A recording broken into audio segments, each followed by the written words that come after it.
Right. जितने भी इंट्यूबेटेड हैं उसमें हमें क्या डिफाइन करना है कि जो पहले आया है उसको बेड देना है, क्योंकि जो इंट्यूबेटेड है वो ऑल आर सीरियस ऑनली, उसमें अब डिफ्रेंशिएट नहीं करेंगे कौन ज़्यादा सीरियस है, बिकॉज इंट्यूबेट हो गया तो वो अपने आप में सीरियस कंडीशन ही ऑनली, ठीक है। तो उस बेसिस पे हम कभी भी मतलब जब भी बेड अवेलेबिलिटी होती है, इधर पेशेंट डेथ कर रहा है या पेशेंट को डिस्चार्ज करें, जैसे बहुत सारे पेशेंट हो गए कि महीने से हैं, धीरे धीरे उसको एक्सट्यूबेट करा हमने, रिकवर किया तो डिस्चार्ज किए, उस हिसाब से फिर हम इधर से फाइल शिफ्ट करके और नोटिंग होती है कि पर्टिकुलर बेड अलॉट हुआ है, फिर उस तरह से बेड पे जाता है और वहाँ पे हमारा वेंटिलेटर लगा हुआ है, राइट, आईसीयू में, तो वहाँ पे फिर वेंटिलेटर के में हम कनेक्ट करते हैं, because we have lack of ventilator, means वो तो हर जगह सेटअप में है, तो उस तरह से फिर शिफ्ट किया। यहाँ पे आपके पास कितने वेंटिलेटर हैं? मतलब हार्डली कितने, मैक्स 10 से हाँ, मतलब पूरा मिला के वो आईसीयू में है, तो इधर से ही हम शिफ्ट करते हैं। अब जैसे ग्रीन जोन के हैं तो जो भी हम डेली मैंने मतलब राउंड लेते हैं वार्ड का, तो 5-10 पेशेंट जो भी डिस्चार्ज हो रहे हैं तो ग्रीन जोन वाले जनरली और येलो जोन वाले शिफ्ट होते हैं। डॉक्यूमेंटेशन होता है या एमएलसी केस आ रही है, पीआई गया है कि नहीं, फाइलिंग आते हैं, आरटीओटी आ रहा है, किसको किस पर्टिकुलर डिपार्टमेंट का रेफरेंस लेना है,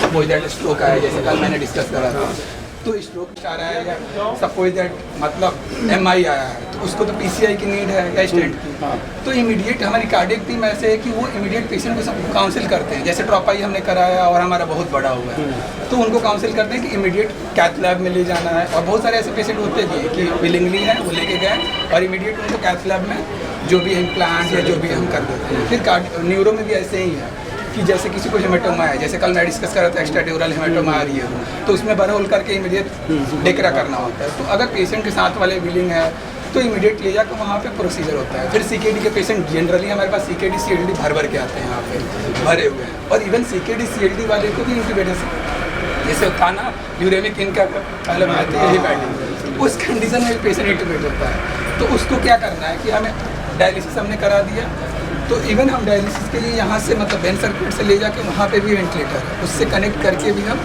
वहाँ डायलिसिस करते हैं। तो इस तरह से डिवाइड करा होगा, वो रेडी है कि हमें कराना है या वो टाइम टेकिंग करते हैं, तो सारा डॉक्यूमेंटेशन होता है, पूरा हमारे पास रजिस्टर पड़े हैं और ईच एंड एवरीथिंग वैसे होता है। फिर बाकी जो सिंपल वाले ग्रीन और येलो जो उनको जिसको लगता है कि वी कैन मैनेज, लाइक नहीं होता है कि 2 दिन हमें एडमिट किया, एजी को हम किस डिपार्टमेंट के लिए रेफर करेंगे, तो we manage and discharge after 2 days 3 days, या डीके होगा या फिर ब्राइल इलनेस आया, टीबी मेनिंजाइटिस को भी हद तक हम मैनेज कर लेते हैं, बाकी रेफरेंस ले लेते हैं, पेशेंट डिस्चार्ज भी होता है मोस्टली।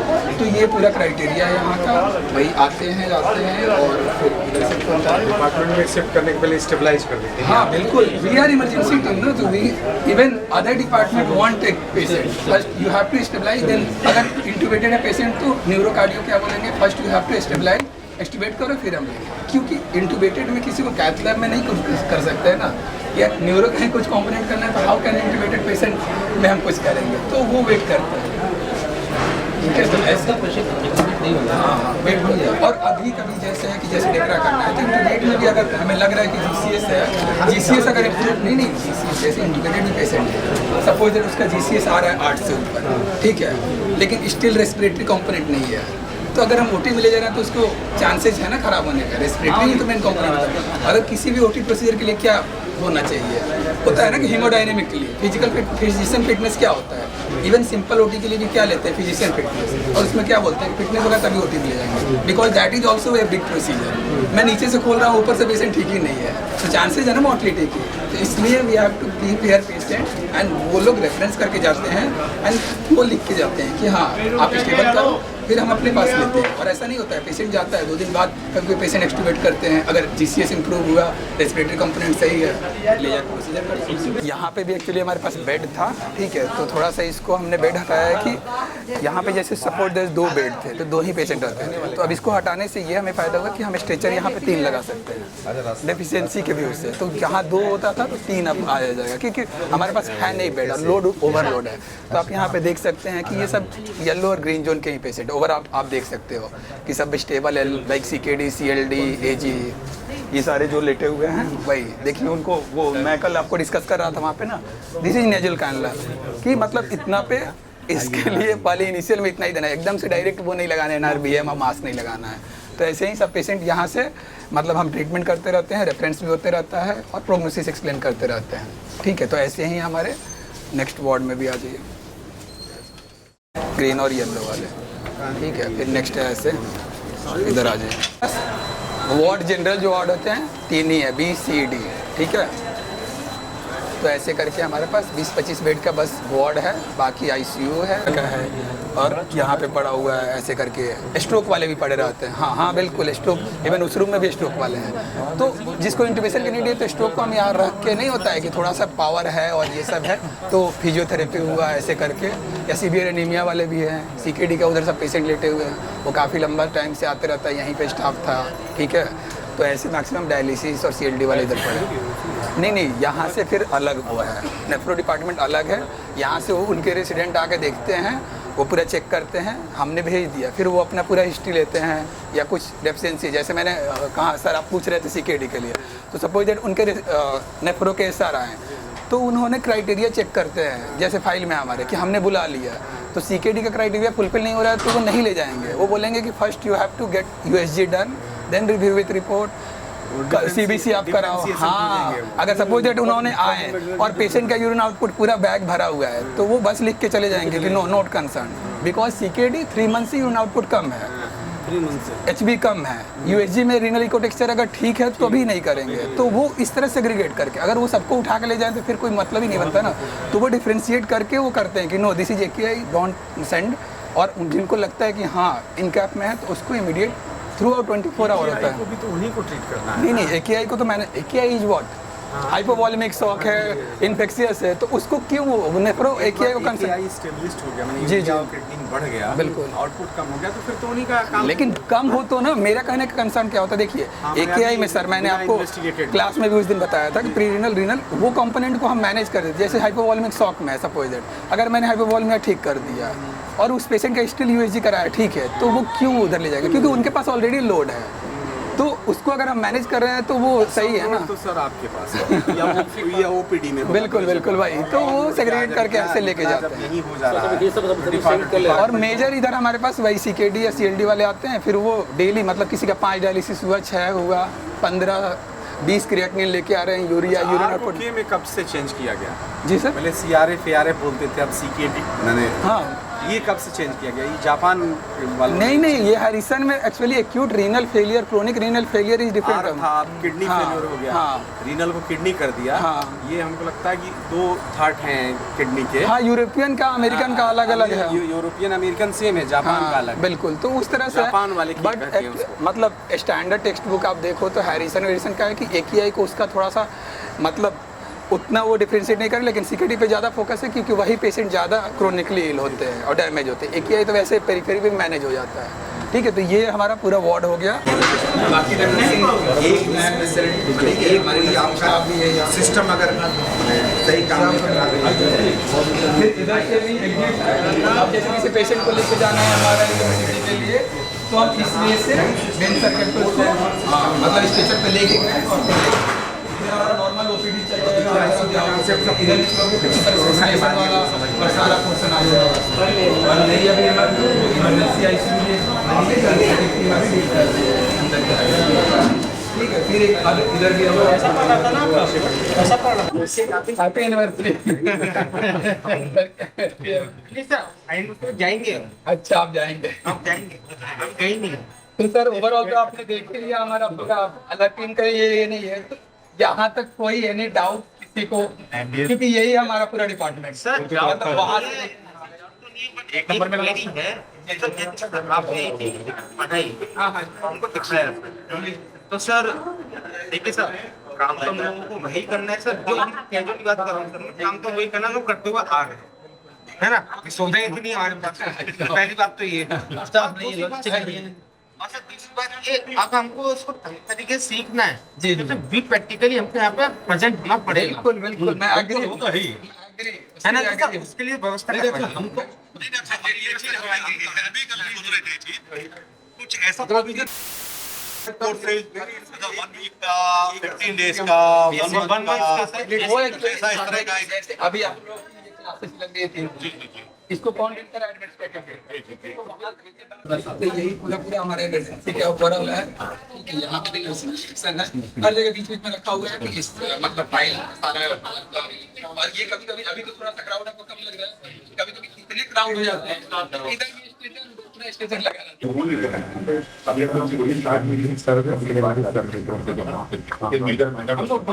वही बात कर रहे हैं।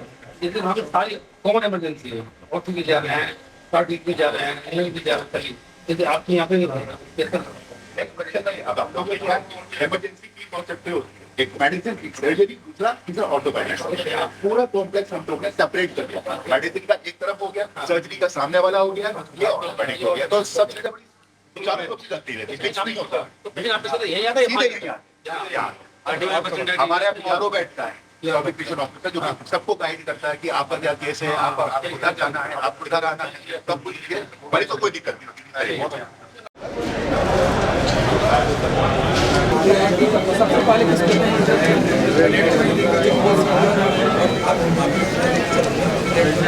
थोड़ा सा हमारा ऑक्यूपाइड नहीं है, खाली है। तो जो रेड जोन का तो मतलब इंटेक ज़्यादा थी, वो डायरिया हुआ है, वो मैंने लेकिन वो मैनेज एक्सरे के लिए बना के देंगे, स्लिप बना के देंगे, बाद में बिलिंग करा लेंगे।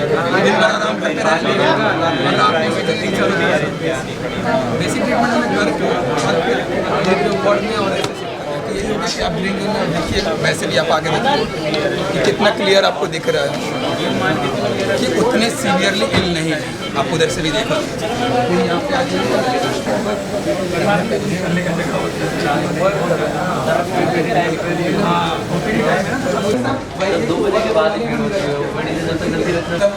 और ये इमरजेंसी का वार्ड और ये सब हमारा यहाँ से शुरू होता है। अब जैसे ये 2 नंबर है, यहाँ पे फॉलोअप वाले पेशेंट आते हैं जो भी हमारा वार्ड से डिस्चार्ज हुए हैं ऐसे करके। तो इसमें हम अभी जैसे एक पेशेंट आया था ना कि माता जी को लाया है सर, तो मैंने बोला कि ठीक है पर्चा बनवा के यहाँ पे वेट करो, फॉलोअप में क्या कितना इम्प्रूवमेंट है वो देखिए। इधर जनरली आते रहता है राउंड के बाद, और उसके बाद से वार्ड शुरू होता है हमारा, ठीक है। उधर BCD तो इधर आपको दिखाते हैं, कल तो आप लोग देखते हैं यहाँ पे स्ट्रेचर था ना कल जी। हाँ तो स्ट्रेचर वही है कि उधर चला गया क्योंकि उनको नीड था। तो इधर वही है कि स्टेबल ही पेशेंट जनरली हम रखते हैं। बेड मिल गया। हाँ बेड आप यहाँ पे देख लो, ओवरऑल सारे पेशेंट को ऑलमोस्ट स्टेबल वाले ही है जिनको उतना नीड नहीं है। तो वही ग्रीन जोन वाले, येलो जोन वाले इधर हम ला के रखे हैं। इसमें से वही AG वाला, CKD CLD लाइक वही है। ये भी पेशेंट CKD के दिन डायलिसिस हो रही थी, अब आज डिस्चार्ज उनको समझा दिया, वो अपने वहाँ पे डायलिसिस करते हैं। इस तरह से सारे वार्ड हैं। तो आपने पूछा ना, तो अब आयुष्मान का ऐसे अलग से बनता है, अलग फाइल बनता है। अच्छा ये आयुष्मान बिल्कुल देखिए आप बाकी ये बिल्कुल तो किसने शुरू किया था? बिल्कुल। तो इनका वही है कि मैनेजमेंट इसके थ्रू होता है, तो उनको बर्डन कम पड़ता है। जैसे अलग जो है फाइल वो वाइट कलर की है, जो आयुष्मान वाली है वो रेड। तो इस तरह से है रेफरेंस और सब इन्वेस्टिगेशन सारी चीज़ करा रहे हैं हम, और उस हिसाब से फिर मैनेज करते हैं क्योंकि डायग्नोसिस तो डेली चेंज होते रहती है ना।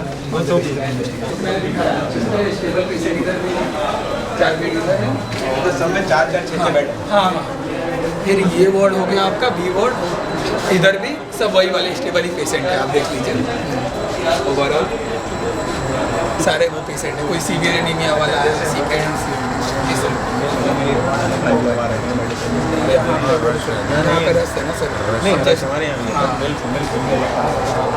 अब आपको मैं बता रहा हूँ TB के पेशेंट पड़े हुए क्यों? क्योंकि वी डोंट हैव TB। अब आप जस्ट कंसर्न जैसे 2 पेशेंट को रखा है TB का, तो जो नॉन ट्यूबरकुलस या एजेड है उनको भी तो चांस है। कायदे से तो TB के वार्ड अलग होने चाहिए, हाईली कम्युनिकेबल होता है। दूसरी बात एक और मैं ये कर रहा हूँ, उनके जैसे वो OPD और बस OPD ही चल रहा है, IPD नहीं।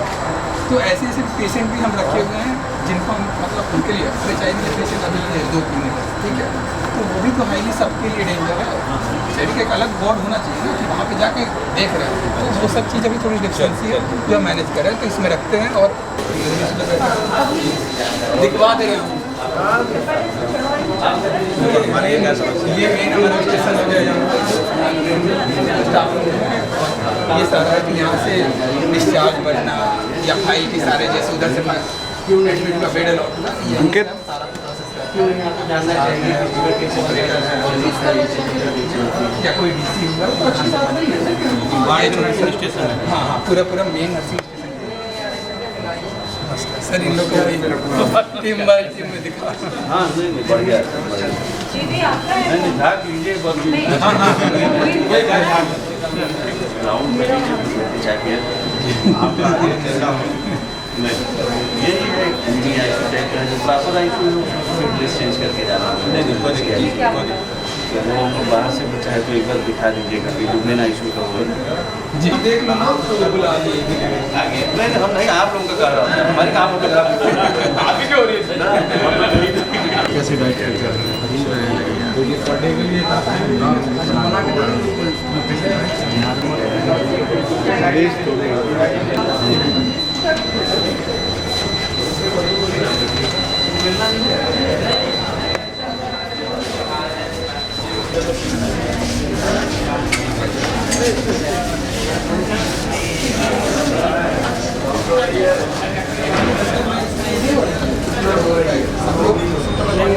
बहुत ज़्यादा हम भी 2 जने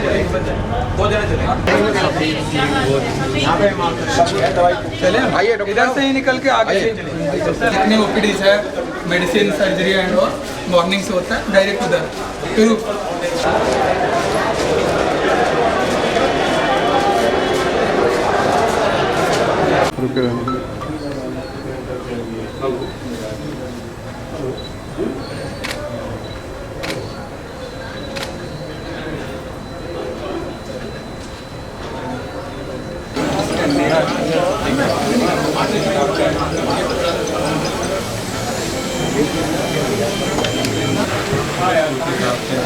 एक तो इसका बैच नाम तो करवा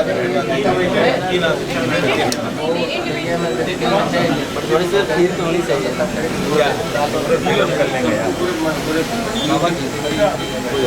बैजनाथ जो इंटूबेट है ना सर उसका ट्राई करेंगे आप जिसका कराओ कोई दिक्कत नहीं सुनो रितेश उधर से वो लेकर ग्लव्स लेकर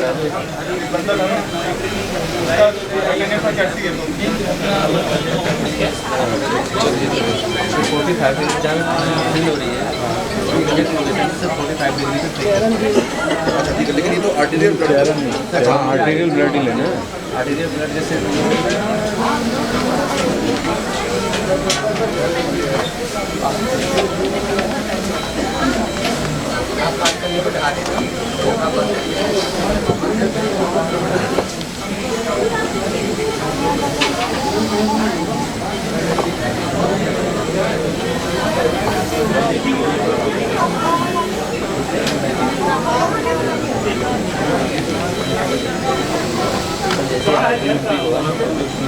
पूजिंग है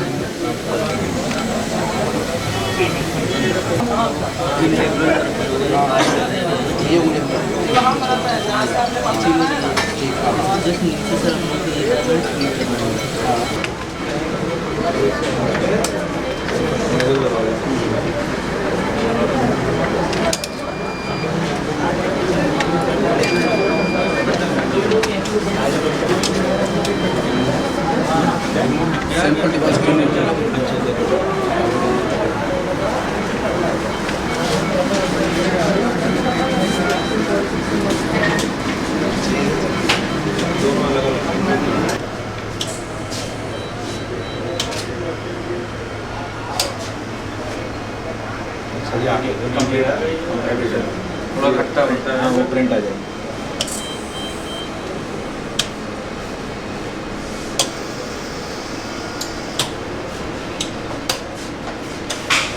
कहाँ गए छतपति?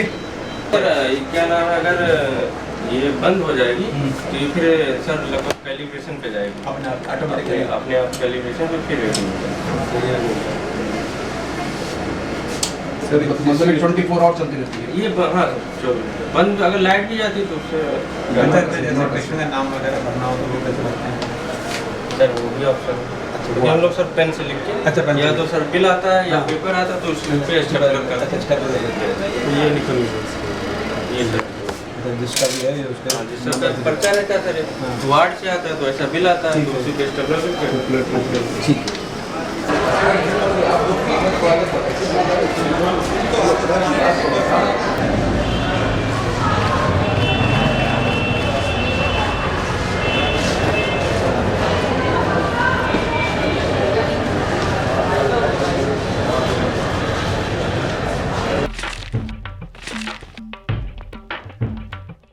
ऑटोमेटिक करते जाए यहाँ से। गुड आफ्टरनून, मैं डॉक्टर उत्कर्ष हूँ, असिस्टेंट प्रोफेसर इमरजेंसी मेडिसिन, और मैंने I have done my MD from TV inches department, TV inches. तो हम पहले I will discuss little bit of X-rays. आपको एक्सरेज कितने आते हैं, क्योंकि एक्सरे तो आप लोगों को बहुत कॉमन है, मोस्ट कॉमन थिंग जो आप अपने सेंटर पे करते हैं वो एक्सरेज है। तो एक्सरे का डिसाइड के थोड़ा सा डिस्कशन कर लेते हैं कि आप लोग एक्सरे को कैसे देखते हैं, किस टाइप के आपकी इमरजेंसीज आती हैं, या थोड़ा बता पाएंगे सर आप लोग?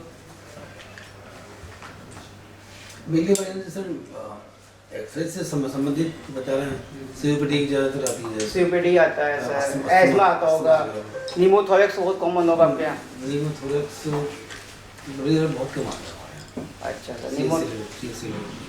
CSC आप लोग सब PSC लेवल तो निमोथोरेक्स आप लोग पहचान लेते हैं? अगर निमोथोरेक्स वैसे आपने एक्सरे कराया, आपको लगा निमोथोरेक्स, तो आप आगे सेंटर भेज पाते हैं, या क्या कुछ ऐसा चीज़ हो कि प्रिकॉशनरी आपको कुछ करना हो कि नहीं इसको इतना चीज़ लगा के हम आगे भेजें? मतलब भाई बाय द PSC पे आया कोई कंप्लेन का डिस्निया हो रहा है, dyspnea is presenting the complain of dyspnea with chest pain, तो आप उसको क्या क्या करते हैं अपने सेंटर पे? CST पे तो आई थिंक एक्सरे से सब है, सर्जन्स भी दे, लेकिन आपके PSC लेवल पे क्या चीज़ आप लोग कर सकते हैं? एक्सरेज होते हैं आपके PSC लेवल पे? नहीं होते हैं। तो आप ऑस्कल्टेशन से कैसे पता कर, ऑस्कल्टेशन तो करते होंगे कि आपको लगता है कुछ तो फाइंडिंग्स मिल रही है कि आपको लगा कि हाँ ये नीमो हो सकता है, तो भाई मे भी बस एक हो सकता है कॉज होता है, या फिर TB का पेशेंट हो उसमें नीमो के चांसेस बहुत ज़्यादा है, या फिर एक्सीडेंटल केसेस हो। तो एक acute sudden onset chest pain हो रहा है विद डिस्निया, तो इसका दैट मीन्स दैट पेशेंट में हैव डेवलप्ड निमोथोरेक्स। तो हमें बेसिकली थोड़ा सा एक्सरे में ये है कि एक्सरे में हम क्या क्या देखते हैं, क्या क्या नहीं देखते हैं, वो कुछ पार्ट्स हैं जो मैं डिस्कस करना चाह रहा था। सर ने कहा एक बेसिक लेवल का एक्सरे थोड़ा डिस्कस कर लो टीम से, कि वो एक्सरे पे ही होता है कि इधर से उधर कई बार चीज नहीं समझ में आती, कई बार आप लोग डिफरेंशिएट नहीं कर पा whether it is a collapse lung या इफ्यूजन, या कोलैप्स लंग है, इफ्यूजन है, या निमोनिया है। वाइट लंग आया, आपने सोचा कि फ्यूजन है, बट ये होता है कि कोलैप्स लंग है। तो कैसे कोलैप्स लंग देखेंगे, कैसे आप डिफरेंशिएट की निमोथोरेक्स है, हाइड्रोनिमोथोरेक्स है, या फिर इफ्यूजन है, या निमोनिया है? तो कुछ ऐसे ऐसे एक्सरेज हैं जो डिस्कस थोड़े बहुत कर लेते हैं, फिर आगे हम जैसा होगा बताते चलेंगे। तो पहली टॉपिक हमारी how to read a X-ray. Sir basically देखिए हमारी ये एक्सरे है, कोई भी बता सकता how to differentiate between X-ray of AP view and PA view? PA view और AP व्यू कैसे डिफरेंशिएट कर सकते हैं? बेसिकली क्लेविकल नॉट, ये जो स्ट्रेट है इसमें हल्के के ऊपर नॉट आती है क्लेविकल पर। सर चलिए क्लेविकल बेसिकली जो PA व्यू आप जो बोलते हैं उसको करो। PA व्यू में जो क्लेविकल होती है वो एस शेप होगी, देखिए इसे एस शेप आएगी, और AP व्यू होगी वो स्ट्रेट होगी ऊपर। एक तो ये पॉइंट होता है, हम देख सकते हैं कि हाँ ये AP व्यू है, PA व्यू। दूसरा पॉइंट क्या होता है? सेकेंड पॉइंट बेसिकली जो प्लेट सामने रखी जा रही है दिखाई पड़ेंगे। कौन सा ऑर्गन सर? जो फ्रंट पे होना है, फ्रंट पे तो ऑर्गन पर लंग है, हार्ट है, बस और कोई ऑर्गन होता नहीं है। ऐसा PA व्यू में मतलब जो कि प्लेट आगे है हमारी, हाँ सर, तो जो मतलब हमारी ये बेसिकली क्या है कि सर PA व्यू में हमारा जो PA व्यू होता है उसमें लंग तो नॉर्मल दिखेगा, ये हमारा PA व्यू है। AP में सूडो कार्डियोमैगेली कहते हैं भाई। जैसे अगर आपको कार्डियोमैगेली देखनी है और अगर आपका AP व्यू, तो कभी भी कमेंट मत कीजिए कि कार्डियोमैगेली, बिल्कुल, क्योंकि आगे से बीम आ रही है जी। मतलब आपने प्लेट यहाँ लगाई तो पीछे से बीम में तो आगे के सेट हो ज़्यादा आएगी, तो आपको क्या हार्ट का स्ट्रक्चर बड़ा आएगा। तो कभी भी कमेंट मत करिएगा कि AP व्यू देखेगी कि कार्डियोमैगेली है। तो जिस तरफ से बेसिकली रेज आती है उस तरफ के शैडो थोड़े बड़े आ जाएंगे सर, उस पर भी हम डिस्कस कर रहे हैं कि प्रोजेक्ट कैसे करते हैं, कितने कितने व्यूज होते हैं। थर्ड पॉइंट है, जैसे आप ये देख लीजिए ये एंगल तो थोड़े ऑब्ट्यूज होंगे, ऐसे घूमे हुए 90 से, वो एक्यूट होंगे, ठीक है।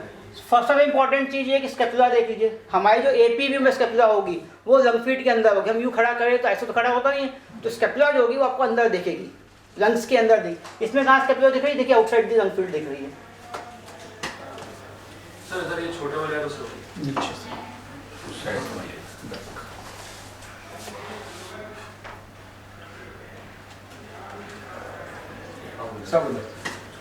ठीक है सर। फिर अब हमारे ये जोन बटे हुए हैं, एपेक्स है, अपर जोन में देखना है, मिडिल जोन होता है, लो ये बेसिकली है कि हम लोग का एक जोन बता दिया है, या फोटो खींच लीजिए जिसमें क्या क्या ट्रैकिया है, लंग्स है, आपके डायफ्राम है, ऐसे right hemi diaphragm, left hemi diaphragm, किस साइड का डायफ्राम ऊपर होता है, किस साइड का डायफ्राम नीचे होता है? लेफ्ट का लेफ्ट का सर, राइट का होगा कि बेसिकली राइट क्या होता है? लेफ्ट का नीचे होता है। और किस साइड का हाइलम ऊपर होगा, किस साइड का हाइलम नीचे होगा?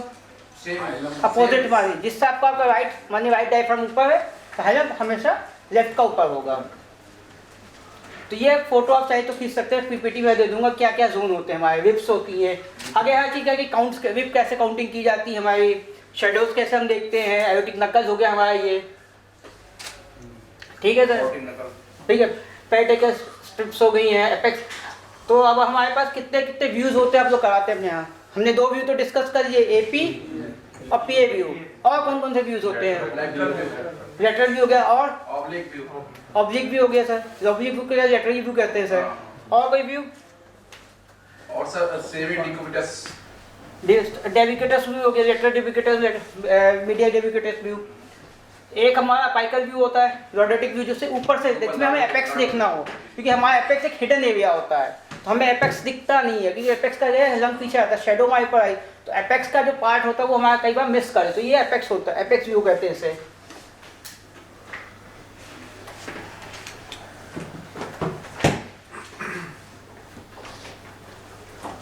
तो ये तो हमने डिस्कस कर दिया कि कैसे बीम जाती है, पेशेंट खड़ा होता है, बीम कैसे बनी है आपने देख लिया। तो ये प्लेट हमने ये जगह है, बीम यहाँ से गया, पेशेंट ऐसे खड़ा है हाथ खोल के।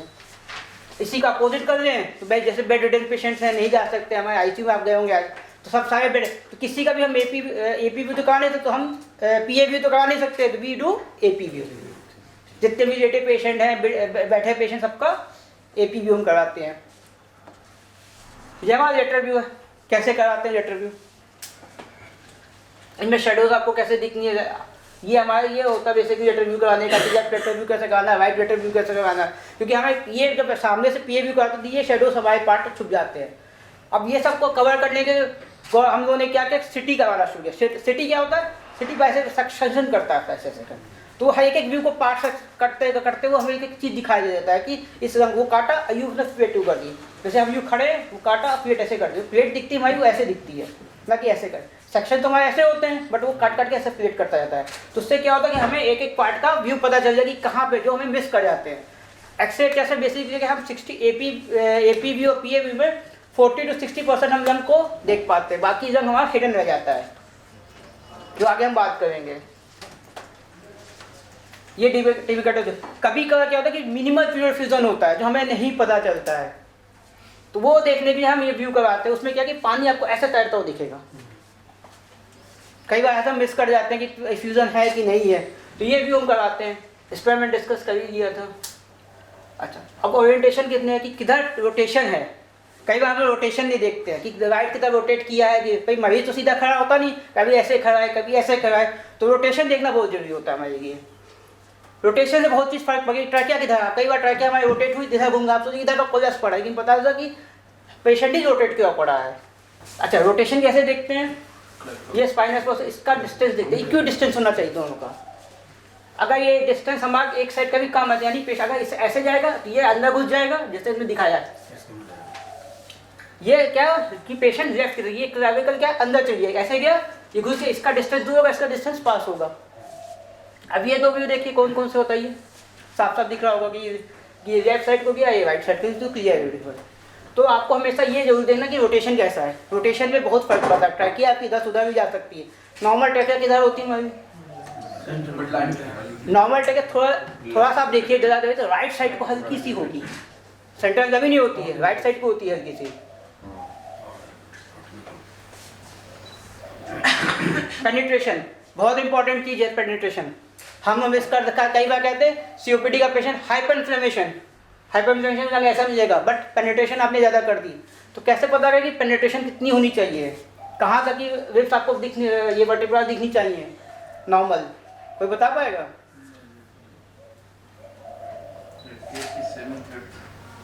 अगर 4 तक आपकी दिख रही है वर्टिब्रा सारी, इसका नहीं कि पेनिट्रेशन इक्वल है, उससे कम है अंडर एक्सपोज है, उससे ज़्यादा है तो ओवर एक्सपोज है। देखिए यहाँ पूरा दिख रहा है आपको, तो हम लोग क्या सोचेंगे, ये तो हाइपर इन्फ्लेमेशन हो गया, ये सीओपीडी का पेशेंट नहीं, गलत। एक बार फिर से रिपीट करिए सर। देखिए नॉर्मल जो है नॉर्मल जो होता है वो हमें 4th वर्टिब्रा तक देखना होता है। अगर नॉर्मल 4 तक दिख रहा है यानी कि penetration is good, exposure is good, but if penetration exposure is less then 4 vertebra then exposure is low quality. हमने ऐसे एक्सपोजर नहीं किया है, और अगर ज़्यादा एक्सपोज करेंगे तो ज़्यादा तक दिखेगी, आपको यहाँ दिख रही होगी सारी वर्टिब्रा आप गिन सकते हैं। यानी क्या होगा, जब पेनिट्रेशन ज़्यादा होगा, एक्सपोजर ज़्यादा, तो जब भी आपका डार्क हो जाएगा। तो क्या कंफ्यूजन होती है, हाइपर इन्फ्लेमेशन कंफ्यूज करेंगे, नीमोथोरेक्स आप कंफ्यूज होंगे। इसमें एक तरीका क्या है, नीमो इसको डिफरेंशिएट करके हम ब्रोंकोवास्कुलर मार्किंग देख सकते हैं। नीमो में क्या होगा, ब्रोंकोवास्कुलर मार्किंग एब्सेंट होगी, इसमें प्रेजेंट होगी।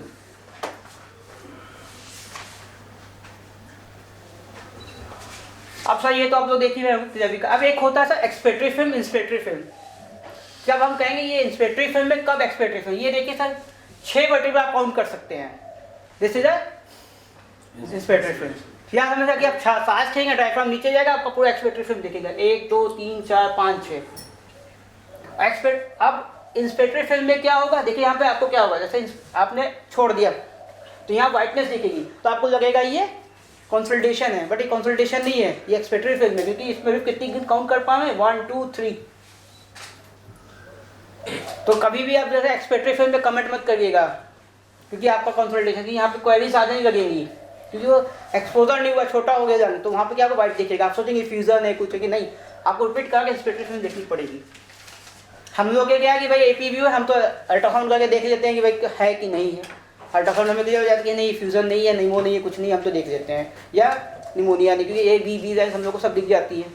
Ultrasound is the best, but आपके सेंटर में अगर एक्सरे कोई आता है, भाई बाहर भी तो आप लोग के एक्सरे होते होंगे ना, ऐसा नहीं कि पेशेंट सिर्फ CST PSC बाहर से भी करा के आता है।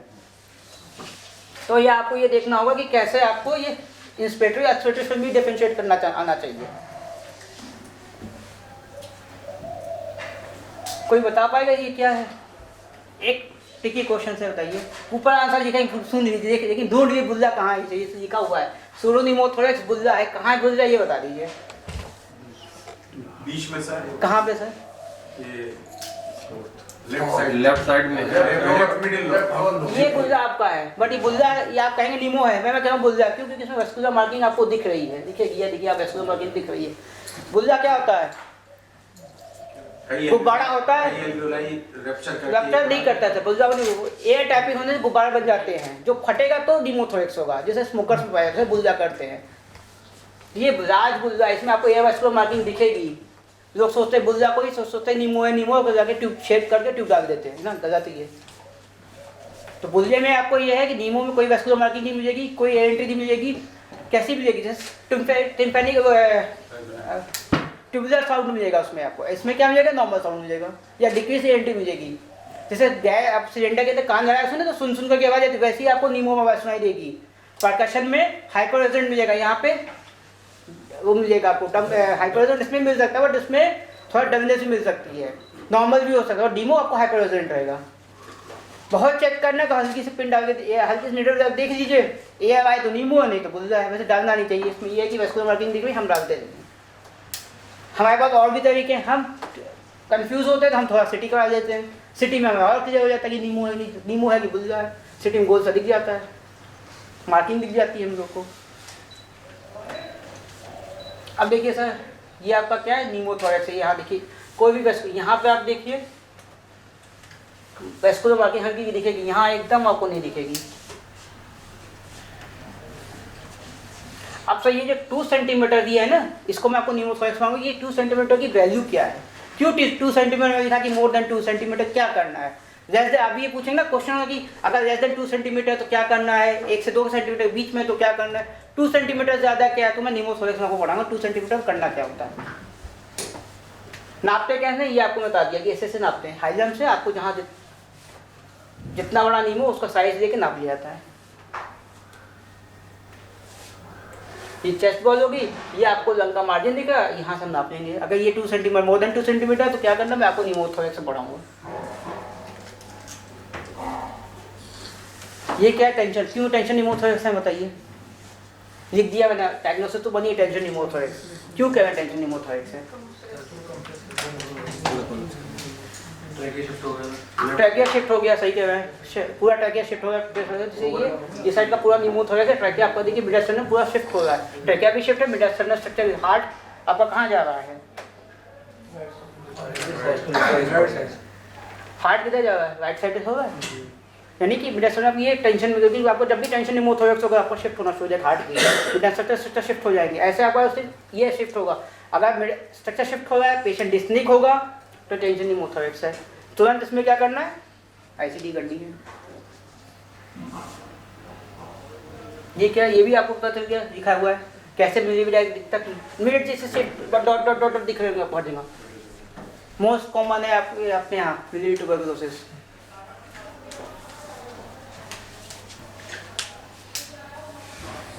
अभी आपको बात हुई थी ना, ये देखिए ऐसे इफ्यूजन दिखता है, जो मिनिमल सा फ्यूजन होगा 30-40 ml को हम ऐसे अटैक कराएंगे, हमें इफ्यूजन दिखना शुरू हो जाएगा।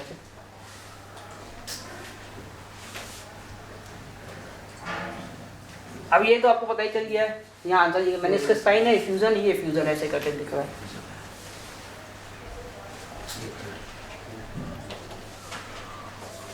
ये कैसा देखिए मिड लाइन ट्रैकिया है, कंसोलिडेशन है, इधर राइट लोअर लोब में कंसोलिडेशन है। अब इसमें ऐसा देख सकते हैं कि ये एयर डेंसिटी कैसे दिखेगी, वाटर डेंसिटी कैसे दिखेगी, फैट की डेंसिटी कैसे दिखेगी। तो ये आपको देखना आ जाए क्या ये मेटल्स की या कैल्शियम डिपॉजिट ठीक हो जाएगा, मोटा हो जाएगा, तो कैल्शियम ये आपका मेटल लगा हुआ है, कोई भी होता है उसकी मेटल डेंसिटी, तो ये हम लोग को डेंसिटी भी आनी चाहिए। एयर हमेशा ब्लैक दिखेगा, पेट के नीचे देखेंगे आपको एयर दिखेगी, कहते हैं एयर डायफ्राम, तो स्टमक की एयर देखिए यहाँ लिखा हुआ है, तो एयर ब्लैक दिखेगा और वाटर वाइट दिखेगा। हार्ट में कैसा होता है? ब्लड होता है, वाटर होता है, वाइट दिखेगा। Sir consolidation of pleural effusion कैसे? सर कंसोलिडेशन देखिए सर, आपको दिखाया था ना सर, जी जी, देखिए कंसोलिडेशन भी वाइट दिखेगा, क्योंकि क्या होता है एयर को रिप्लेस कर दिया किसने? फर्स्ट ने, वाटर ने, और आपको कंसोलिडेशन भी ब्रॉड टर्म है आपको टिश्यूज ने, क्योंकि भाई मास में भी क्या होता है कंसोलिडेशन ही दिखेगा आपको फिल्म्स में, वो तो सिटी करें तो पता ही कौन है। तो किसी भी एयर को कोई भी रिप्लेस कर दे, चाहे वो पस हो, प्रोटीन हो, है वाटर, उसको क्या कहते हैं? कंसोलिडेशन करते हैं। और फ्यूजन से पानी होता है, नीचे से जाएगा फ्यूजन। फिर फ्यूजन में कई चीज़ होती है कि लोकुलेटेड, तो बीच में भी फ्यूजन बन जाता है, नीचे से ही होता है। तो फ्यूजन में क्या मेनिस्कस साइन, अभी आपको मैंने दिखाया था मेनिस्कस साइन,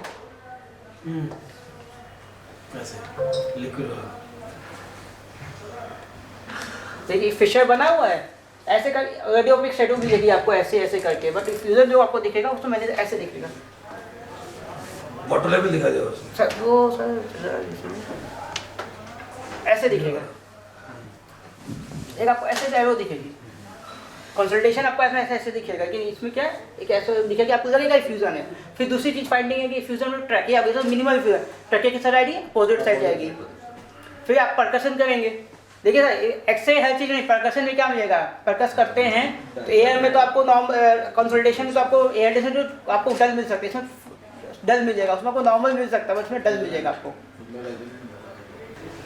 अब फिशर्स हो गए हमारे सर, तो फिशर कितने हॉरिजॉन्टल ऑब्लिक होता है, ये लेटरल व्यू है हमारा, ऑब्लिक हॉरिजॉन्टल फिशर है। इसमें आप देखिए राइट साइड में कई बार क्या होता है फिशर में जो जगह होती हैं तो उसमें भी वाटर आ जाता है, तो फिशर में आपको वाइट वाइट दिखेगा ऐसे। वैसे तो फिशर नॉर्मल आपको दिखेगा नहीं, लेकिन अगर वाटर आएगा तो आपको पता चलेगा ये फिशर है। वो एक्सरे हम लोग के पास होता है कि नहीं, यहाँ में जा नहीं पाएगा। अब कुछ ट्रिकी, क्योंकि स्लाइड थोड़ी बड़ी उसमें ठीक थी, हमारे पास इसमें बड़ी होगी, ट्रिकी एरिया कौन सा, ये ट्रिकी एरियाज होते हैं आपके, ये आप उसमें नहीं देख सकते एक्सरे में। एपेक्स, मीडियास्टर्नम, हाइलम का पास का एरिया, और डायफ्राम, ये है डायफ्राम के नीचे का एरिया, ये हमेशा ट्रिकी रहेगा कि आपको क्या है अंदर। कई बार ऐसा होता है कि लीवर एक्सेस और फ्यूजन में हम लोगों को वो करना बहुत टफ होता है, तो कैसे हम लोग करते हैं तो बता सकता है। परकशन के हिसाब से लीवर एक्सेस और फ्यूजन को सिर्फ डिफरेंशिएट करेंगे।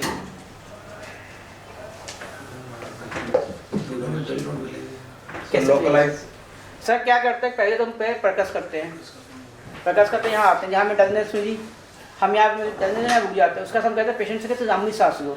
अगर लंबी सांस करने के बाद से यहाँ पे डलनेस नहीं मिलती है, नीचे जाती है, इसका मतलब कि लीवर एब्सेस, क्योंकि जो डायफ्राम नीचे हो गया फर्स्ट तो नीचे गया, तो लीवर में अगर है डलनेस तो नीचे, लीवर में एब्सेस है तो नीचे जाएगा, और फ्यूजन है तो वहाँ आपको डलनेस मिलेगी। तो डायफ्राम की वजह से हम डलनेस परकस करके पता करते हैं कि लीवर एक्सेस की है की वजह से है कि डिफ्यूजन की वजह से। राइट साइड में हमेशा थोड़ा ट्रिकी होती है, ये एरिया ट्रिकीज होते हैं, ये 3-4 एरिया आपके ट्रिकी। पीछे का आप कभी नहीं देखेंगे, कई बार मोस्ट कॉमन साइड टीबी की कौन सी होती है? राइट अपेक्स होता है। राइट अपेक्स हम देख नहीं पाते, टीबी यहीं सबसे पीछे आगे पीछे कहीं होता है, तो उसको देखने के लिए आप अपाइकल व्यू कराइए या फिर आपका सिटी स्कैन है। CT scan is the best, तो पूरा आपको दिख जाएगा क्या है।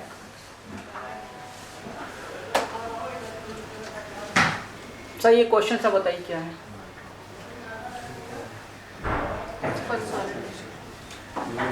पूरा पुश करा हुआ है अपोजिट साइड में on the same side. Trachea diverted towards same side.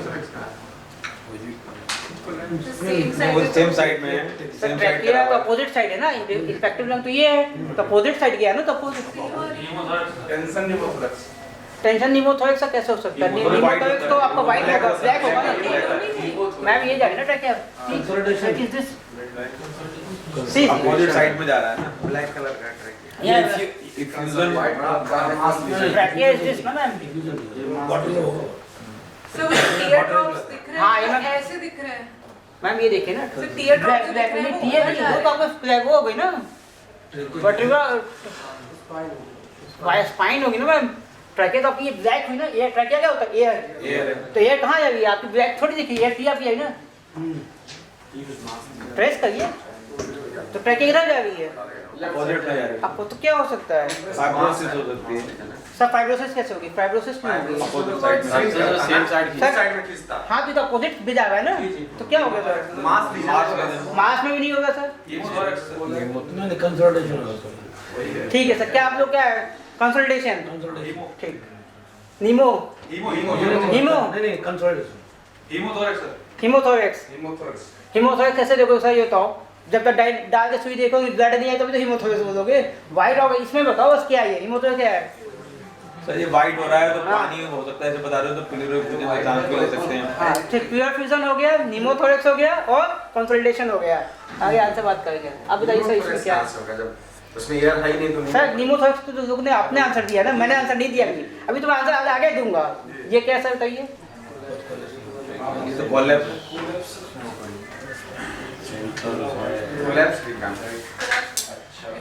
पूरा वाइट है। ठीक है, क्या ये? ठीक है, क्या चीज है? बस सेंट्रलाइज है, फिर ट्रैकिया भी सेंटर में आ रहा है। एक मिनट सर, ये बहुत, अब बताइए ये क्या है?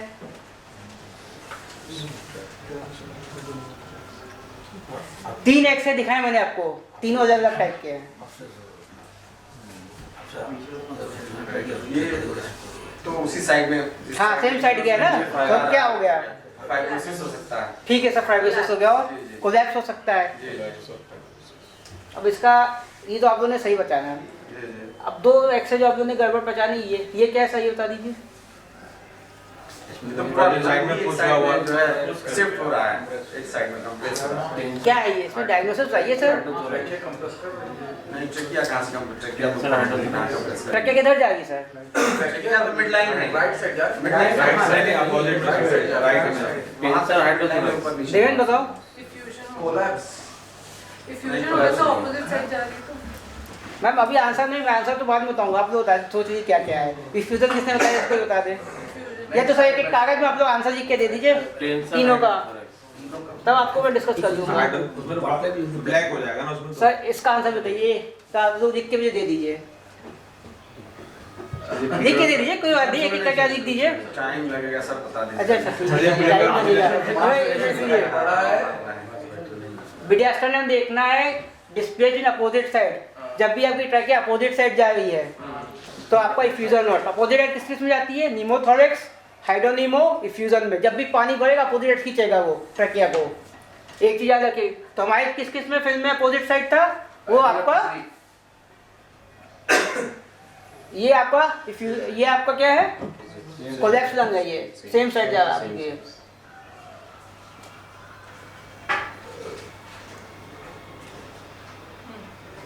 ये है इफ्यूजन, अपोजिट साइड रखी गई, ठीक है। ये निमोनिया है, एक्सटेंसिव निमोनिया, क्योंकि इसमें क्या मिड जाई है आपकी, अपोजिट नहीं जा रही है। मास में किधर जाती है? सेम साइड जाती है, ठीक है। मास पुल करता है, इफ्यूजन क्यों नहीं हो सकता? इफ्यूजन होता तो अपोजिट साइड जाती है, बट एक ऐसी कंडीशन है जिसमें आपका ट्रैकिया सेम साइड खींचेगा लेकिन आपको इफ्यूजन दिखेगा, वो होता है मास विद इफ्यूजन, कि मास पुल करता है। ठीक है, तो ये क्या आपका सेंटर में है, इसमें आपको एंट्री मिलेगी, सब कुछ मिलेगा आपको। ये निमोनिया है, निमोनिया जब बढ़ जाता है, ये कोलैप्स है, सलोबानी मतलब सही कह रहे हैं, ये कोलैप्स है, खींच रहा है, पुल कर रहा है।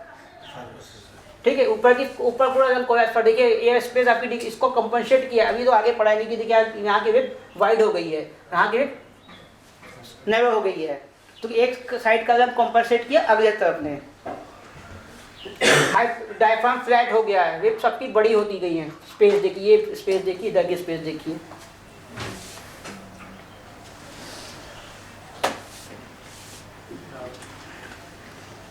दो displacement of fusion with cholesterol pneumonia हो सकता है, और ये आपका ट्यूमर भी हो सकता है।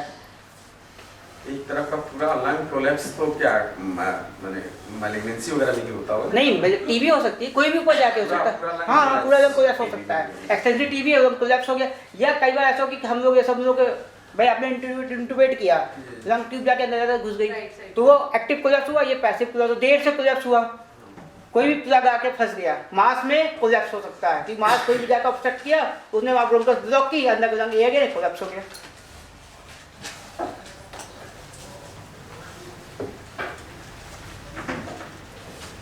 अब सर हम लोग आ गए, छोटा टॉपिक है, ये जल्दी नहीं पढ़ाऊंगा आपको, क्योंकि एक से बहुत डिस्कस कर चुका हूँ। ये क्या है? निमोथोरेक्स। निमोथोरेक्स सबको पता है क्या होता है, कि एयर बढ़ जाती है साइड में, ट्यूबुलर कैविटी में, उसको निमोथोरेक्स। इस साइड का नॉर्मल, इस साइड का निमोथोरेक्स है।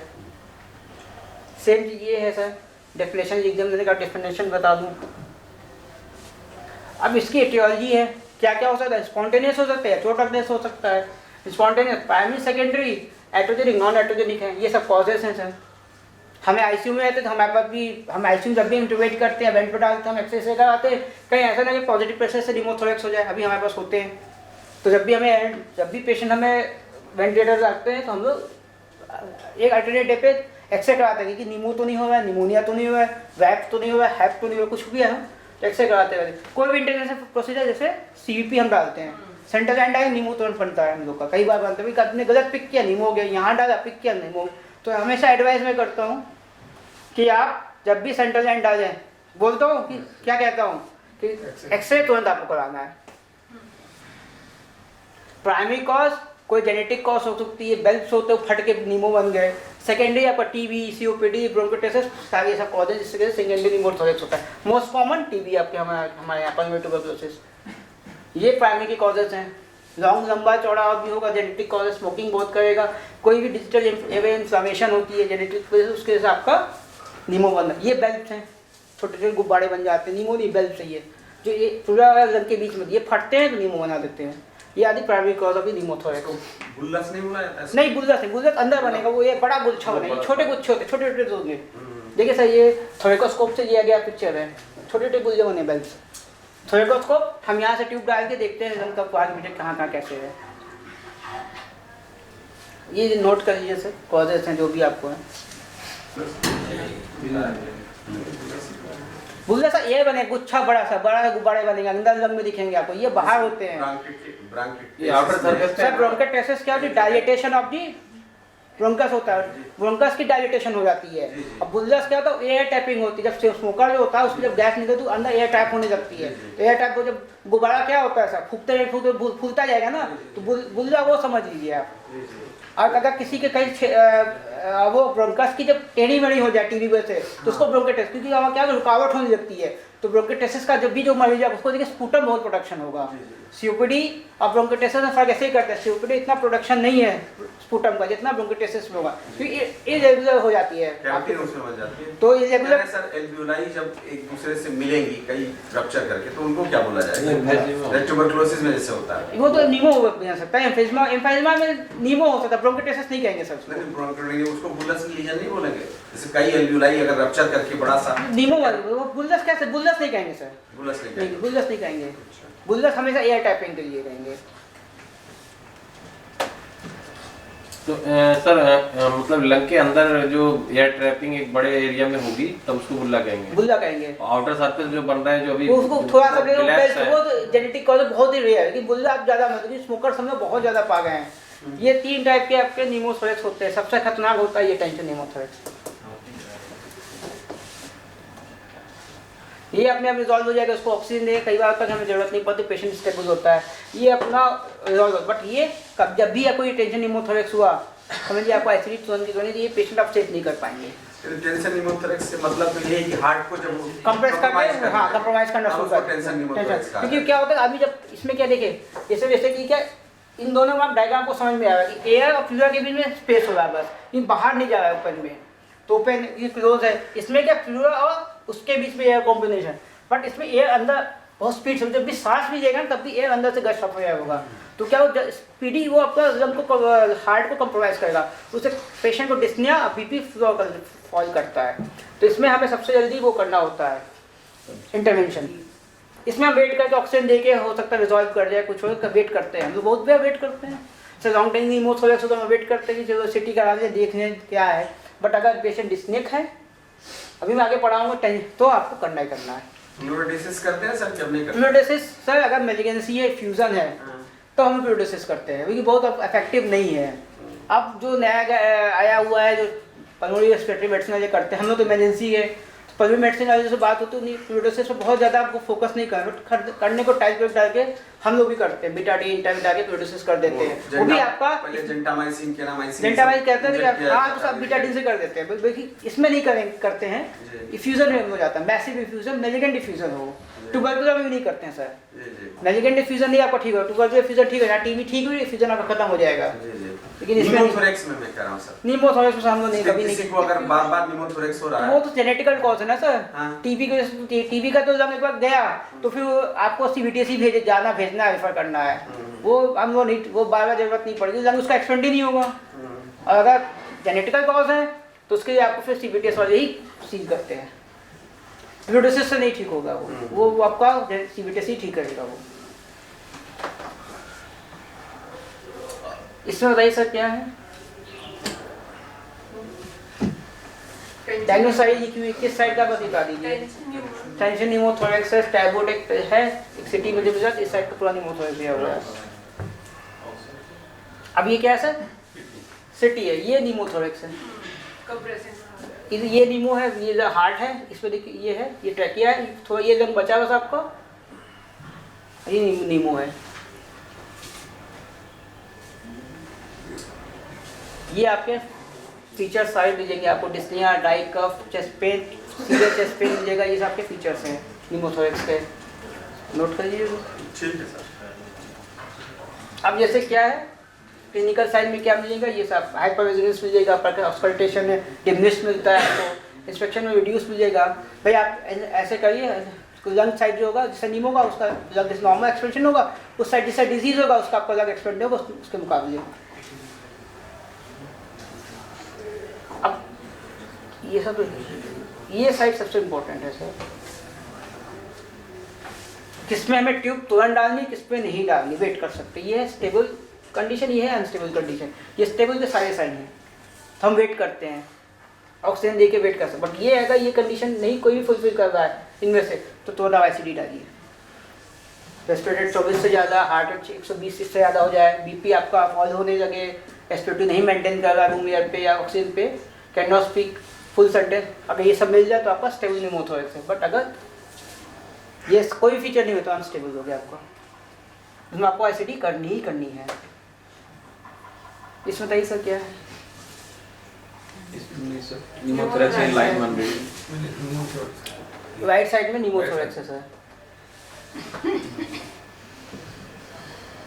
अब ये आप लोग अल्ट्रासाउंड है जो हम लोग नहीं एक्सरे करा, कई बार पेशेंट नहीं भेज पाते हैं तो हम ई-फास्ट कर देते हैं कि भाई क्या है, नीमो तो नहीं है, ये 3-4 हमें भेज देते हैं। ये जैसे देखिए इसमें लंग, ये डायफ्राम हिल रहा है, देख रहे हैं हल्का हल्का, ये नॉर्मल लंग साइड है, बहुत देखिए इधर का हिलेगा, इधर का नहीं स्टिल है, नहीं समझ में आ रहा होगा, आइए आप पास आई तो देखिए करके देख सकते हैं कि इधर का आपको ये नॉर्मल लंग स्वेलिंग पॉइंट मिलेगा आपको, इधर स्लाइड नहीं कर रहा होगा। मतलब ये अल्ट्रासाउंड है, ये सी शोर है, समुद्र जैसा आपको वो मिलेगा, समुद्र है, सैंड है, ये सी शोर हम लोग को मिलता है एम मोड में। ये बारकोड साइड अगर आपको हम लोग को मिल जाए यूएसजी थोरैक्स में, तो हम लोग को ये बेसिक आप लोग को बहुत जल्दी बारकोड साइड हम लोग को दिखता है तो हम लोग निमोथोरैक्स मानते हैं। और ये नॉर्मल एम मोड पे सीसो साइड मिलता है, ये शोर है, टी है, तो नॉर्मल मानते हैं, क्योंकि कोई भी निमोथोरैक्स नहीं है। इसके लिए आपको आइए तो हम लोग आपको सिखाएं अल्ट्रासाउंड में कैसे दिखता है, ऐसे तो आपको समझाना बड़ा मुश्किल है। बारकोड बना हुआ आता है, इस तरह की इस तरह से लाइन दिखेगी तो हम लोग समझ जाते हैं निमोथोरैक्स। और ऐसे मिलता है तो ये एम मोड्स होते हैं, एम मोड, जैसे ये मोड आपका था, ये आपका लंग पॉइंट होता है, तो अगर लंग ऐसा आपको हिलता हुआ दिखे, एयर है तो ये हिलेगा, और हिले और एबनॉर्मल वो स्टेज हो जाएगा। मैंने आपको देखा पास आके आपको दिखा देता हूँ, आ जाइए। नहीं तो इसमें लेफ्ट राइट है कैसे पता कर रहे हैं? नहीं ये तो आपको लेफ्ट राइट नहीं करते, हम तो यहाँ डाले और हमने अल्ट्रासाउंड किया एक्सपेंड नहीं करेगा, और जैसे हमने देखा अगर ये लंग मूव कर रहा हमारा स्लाइडिंग पॉइंट मिल जाए तो नॉर्मल, अगर स्लाइडिंग पॉइंट एब्सेंट है हमारा, ये देखिए एबनॉर्मल इस साइड यानी निमो हो गया है। सर लिक्विड कैसा दिखाई देगा अल्ट्रासाउंड में, जो जैसे प्लूरल इफ्यूजन हो गया उसको देख वो ब्लैक ब्लैक दिखेगा ना सर, पानी ब्लैक दिखेगा इसमें। जी जी। अभी इसमें तो अल्ट्रासाउंड है, उसका अल्ट्रासाउंड नहीं इसमें। नहीं सर उसका नहीं है क्योंकि सर हम सर ने कहा कि बहुत बेसिक से पढ़ाना है, बहुत हाई फाई तो पढ़ा नहीं है कि हम लोग या तो फोकस होकर क्लास हो तो पढ़ाया जाए आपको, तो बेसिक सर ने कहा कि नॉर्मली पढ़ाया जाए। इसमें प्रॉब्लम नहीं है, प्रॉब्लम होता है कंसोलिडेशन ऑफ प्लूरल इफ्यूजन। तो वो तो आपको बताया ना कि कंसल्टेशन कैसे देना है, अभी आपको भाई ट्रैकिया देखना है, परकशन करना है, डल मिलेगा तो आपका इफ्यूजन है, नहीं समझ में आया तो नीडल डाल देख लीजिए, हल्का सा पानी आया तो ठीक, नहीं तो छोड़ एक छोटी सी नीडल डाल के देख लीजिए, बहुत मोटी नीडल ना डालिए नहीं तो निमोथोरैक्स हो जाता है।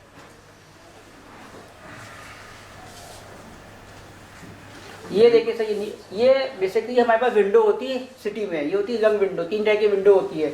मिडास्टर्नल विंडो जो पूरी काली ऐसी होती है, उसमें हम लोग लंग कभी नहीं देखते, नीमो कभी भी आप काली विंडो में मत देखिएगा, हमेशा लंग विंडो होती है उसमें देखिए, उसमें आपको जब एयर आएगी तो ये लंग बचेगा और ये आपका नीमो हो जाएगा। बीच वाला स्ट्रक्चर हार्ट है जो वाइट दिख रहा है सर, ये बीच हार्ट नहीं है, ये ऊपर का पोर्शन होता है ना, ऐसे कटता है, तो ये हमारी ट्रैकिया है। अभी ट्रैकिया हमारी काला दिखाई देगा, ट्रैकिया काला है, एयर है, ये आपकी सुपर वेना कवर जा रही है। अच्छा। ये लंग हो गया आपका, तो ये आपका सर यहाँ का स्ट्रक्चर है। जैसे से नीचे जाएंगे तो क्या होगा ना सर, ट्रैकिया बाइफरकेट करेगी, करेना के बाद तो आपको 2 ट्रैकिया दिखेंगे, 2 छेद दिखेंगे, फिर 2 के बाद एक आपको ऐसे करके आएगा। अभी तो सिंगल है तो ट्रैकिया ही है, तो ये अपर का यस, क्योंकि नीमो फटेगा तो कहाँ जाएगी, ऊपर जाती है।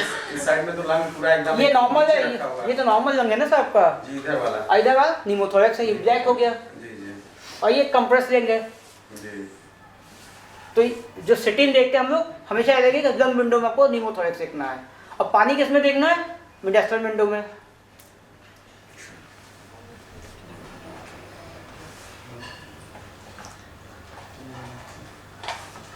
ये आप याद कर लीजिए कि आपका ये ट्रायंगल ऑफ सेफ्टी होती है, यहाँ ट्रायंगल ऑफ सेफ्टी होती है, ये जो होता है यही नींव आपको डालना है आईसीटी, और कहीं मत डालिएगा, और कहीं डालने में आप कुछ भी रप्चर कर सकते हैं। ये सबसे सेफ साइड होती है, यहाँ से कोई वे नाटी नाट कुछ नहीं होता, हम लोग यही प्रेफर करते हैं, यही हम लोग डालते हैं, इसको कहते हैं ट्रायंगल ऑफ सेफ्टी। स्केपुला के जस्ट नीचे पहले जो डालते थे सर, डालना नहीं चाहिए, डालने तो डाल दीजिए, आपको यहाँ वाला डालते हैं। नहीं, पहले जो हम लोग बताया जाता था जब इन्वेस्टिगेशन इतना नहीं था कि स्केपुला के टिप को फील करिए और उसके जस्ट नीचे जो है नेडल डालिए।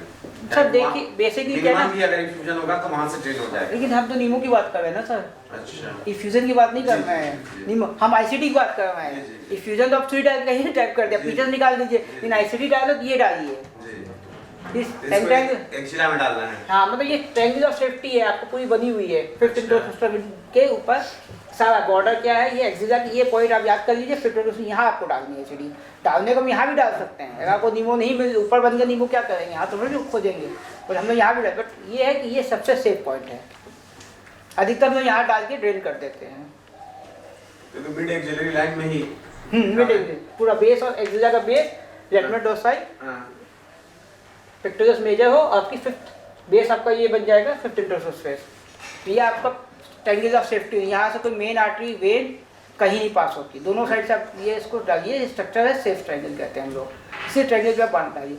डालने से पहले एक बार नीडल डाल के जरूर देखिए कि वहाँ पे एयर है कि नहीं है, कंफर्म करने के लिए हम एयर नीडल डाल के देखते हैं। पानी भर के थोड़ा डाल के देखते हैं, बबल आ रहे इसका मतलब कि यहाँ डाल सकते हैं। पॉइंट ये प्रेफर करेंगे 80%, 80-90%। अब ये सर हमारा इंडिकेशन है सारे न्यूमोथोरेक्स से। ये आईसीडी पड़ी है, एक बैग है, ये तो आप लोगों को पता है, अगर वाटर सील अंदर वाटर डालते हैं, सील बनाते हैं, इसके बिना कुछ करना नहीं है। वो बबल देखना, ट्रैकिया, फिर आईसीडी की केयर करनी है कि बबल मूवमेंट है कि कॉलम मूवमेंट नहीं है। नहीं, दो चीज़ हो गया, तो जगह एक्सपेंड हो गया या कहीं आपका ऑब्स्ट्रक्शन हुआ है, ये चीज़ है। और तब तक आईसीडी नहीं निकाली जब तक कि जगह आपका फुली एक्सपेंड नहीं हो जाता है। कई बार ऐसा होता है कि हम जगह एक्सपेंड हो गया तुरंत आईसीडी नहीं निकालना, पहले आपको आईसीडी को आपको क्लैम्प करना, 24 घंटा वॉच करना है, वॉच करना फिर से एक्सरे करवाना है। अगर 24 घंटे करने में आपको जगह एक्सपेंडेड रहता है तो आईसीडी आपको हटा देनी है। अगर 24 घंटे के अंदर आपका जब कोलैप्स होएगा फिर नीमो बनता है तो आईसीडी खोल देनी है। या पेशेंट कंप्लेन करता है कि डिस्निया हो रहा है। कई बार ऐसा होता है कि पेशेंट हमें कंप्लेन करता है कि सर डिस्निया हो रहा है रात में या कोई चेस्ट पेन हो रहा है, तो हम उसको आईसीडी खोल देते हैं क्योंकि यानी कि उसका इम्प्रूव नहीं हुआ, कोलैप्स हो गया फिर से, तो आईसीडी है। बाकी आपको उसकी वो क्लियर करना है कि सिक्रीशंस ना आए, कुछ भी ना आए, उसकी आपको केयर करनी है, इन्फेक्शन ना हो। ये पॉइंट देख लीजिए, जो पॉइंट मैंने बताया आपको। कई बार होता है कि उसने खींचा, चेस्ट ट्यूब आके बाहर फंस गई, तो भी आपको चेक करना पड़ेगा कि चेस्ट ट्यूब फंसी तो नहीं है, बाहर आ गई, चेस्ट वॉल पे तो नहीं आ गई है, तो उसको खोल के ड्रेसिंग करके हम लोग अंदर कर देते हैं। अगर मूवमेंट नहीं है, एक्सरे में देख रहे हैं, यहाँ एक्सरे दिख जाता है कि चेस्ट वॉल कहाँ गई है, मतलब ये आईसीडी कहाँ गई आपकी। कॉम्प्लिकेशन, सबसे इम्पोर्टेंट कॉम्प्लिकेशन सफोकेशन एम्फिज़िमा होता है, फूल जाता है गद्दे रह के। हेमीथोरेक्स हो गया, ये आपका है। इसमें क्या है देखिए, ये ट्यूब जा रही है,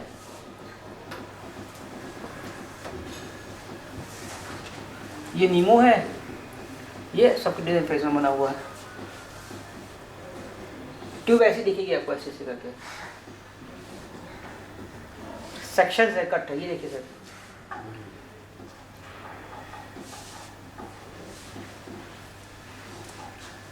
सीओपीडी के बारे में कुछ बताइए, कैसे डिफरेंशिएट करेंगे सीओपीडी एक एस्मा है, दोनों के फीचर तो सेम ही होते हैं।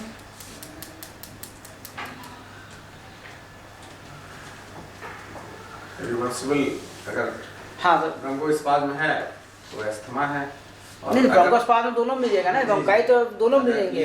लगातार 2 साल या 3 साल से जो 1 महीने वाला है, जिसका कांसेप्ट हम लोगों के टाइम में जो डेफिनेशन सर, डेफिनेशन वही क्रोनिक ब्रोंकाइटिस की डेफिनेशन है, 2 महीने लगातार खांसी, वो सीओपीडी है। लेकिन आप और कैसे डिफरेंशिएट करेंगे?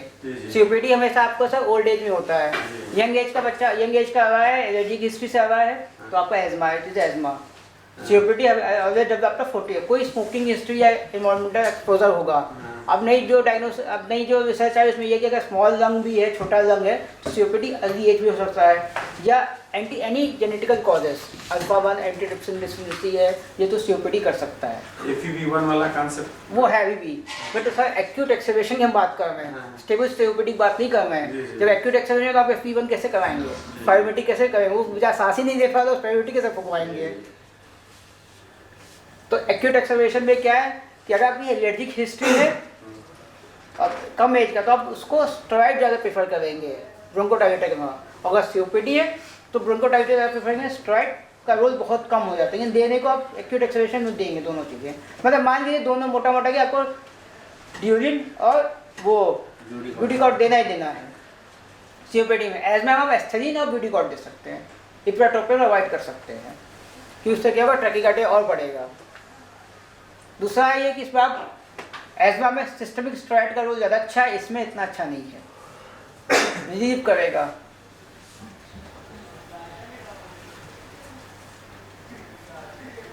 इसके अब सीओपीडी के कॉजेस क्या है? राइट हार्ट फेलियर है, जैसे होता है अपर रेस्पिरेटरी इन्फेक्शन हो जाए, निमोनिया और ये सब कॉजेस हैं कि एग्रीवेट कर सकता है सीओपीडी को।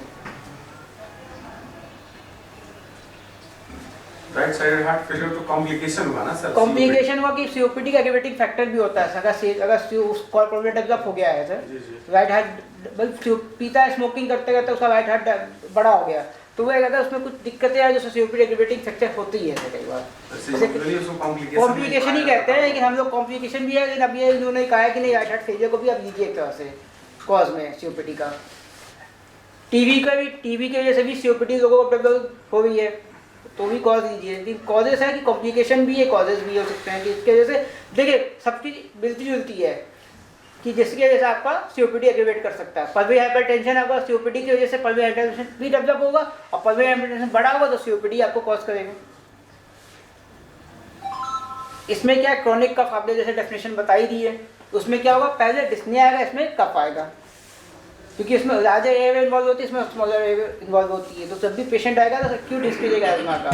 और सीजन जब भी चेंज हो रहा है, इसमें सीजन चेंज हो रहा है, ठंड से हम गर्मी तक जा रहे हैं, तो इस समय आपके एजमा के पेशेंट ज़्यादा आएंगे COPD के मुकाबले। कि COPD तो पूरे साल रहेगा, ये एजमा इस समय पीक पकड़ा है। यंग एज के जो लोग होंगे उनको ज़्यादा खांसी जुकाम ज़्यादा आएगा, आपको मतलब रनिंग नोज का ट्रैवल सीजन बुला ही जाता है। हाँ, मार्च सितंबर हो गया सर, उसके बाद से आपका ये अक्टूबर नवंबर वाला हो गया। हेमोप्टेसिस ये तो है कि एक्स्ट्रा कफिंग की वजह से हेमोप्टेसिस होती है पेशेंट में। हेमोप्टेसिस हुई इसके अंदर आपको एक चीज़ ये है कि COPD की जरूरत है, दूसरा आपका कार्सिनोमा। मोस्ट कॉमन कॉज क्या है सर इंडिया में हेमोप्टेसिस का और वर्ल्ड में कार्सिनोमा। तो दोनों चीज़ अलग है कि वर्ल्ड में तो TB होती ही नहीं है, इंडिया में TB है बस। ये सर 25 तक हम लोग लगा देंगे। 24 तो आएगी सर।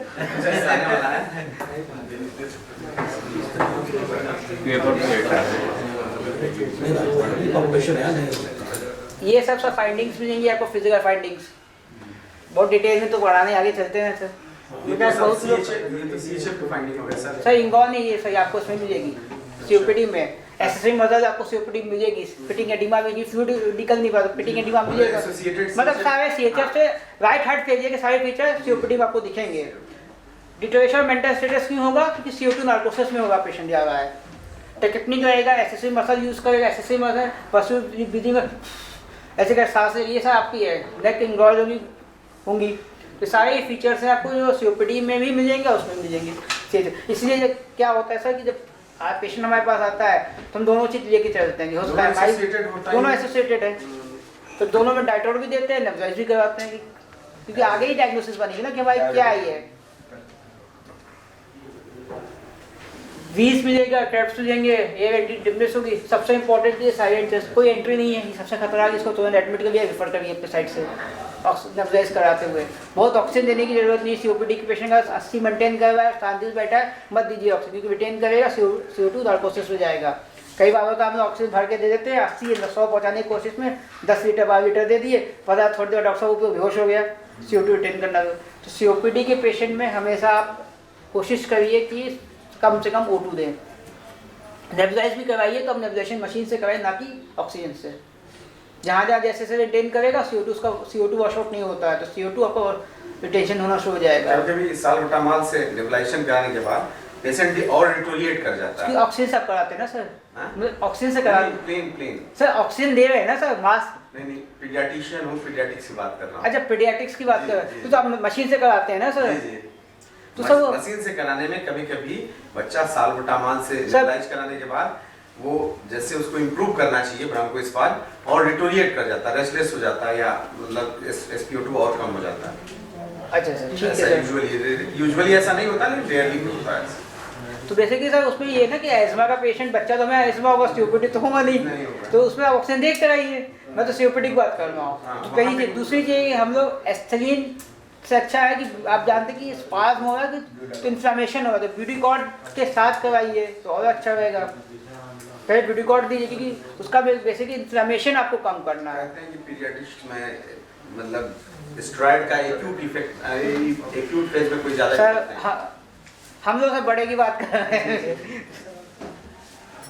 जैसे सर चलिए सर आगे देखते हैं। बाकी ये सब ये तो आप लोग क्या हो, ABG मोस्ट इम्पॉर्टेंट चीज़ है कि भाई हमें कब ICU में एडमिट करना है, कब आए, ये हमें बता देता है। ECG में हमें कॉर्पोरल मिल जाता है। एक्सरे टेस्ट हम जिससे करा दे, कोई निमोनिया में तो नहीं है, रूटीन इन्वेस्टिगेशन करानी होती है, क्योंकि भाई ऐसा तो नहीं TSG बढ़ा हुआ है, कोई और कॉज हो। ये जो आप फाइंडिंग आप करते हैं, हर चीज़ करते हैं। ABG में क्या मिलता है? रेस्पिरेटरी एसिडोसिस भी मिलता है। अगर रेस्पिरेटरी एसिडोसिस मिल जाए तो हम बाईपैप लगाते हैं, कॉन्शियस है तो बाईपैप, अल्टर्ड हो गया तो इंटरवेट करना पड़ता है। ये क्या है सर?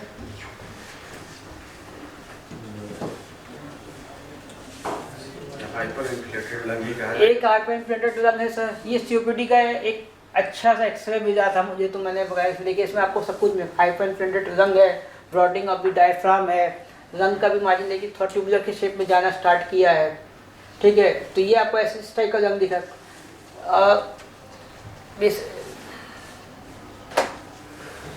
इस टाइप का है, मतलब हाइपर ब्रॉडिंग ऑफ द डायफ्राम मिल जाए इस तरह की आपका ये सीओपीडी है।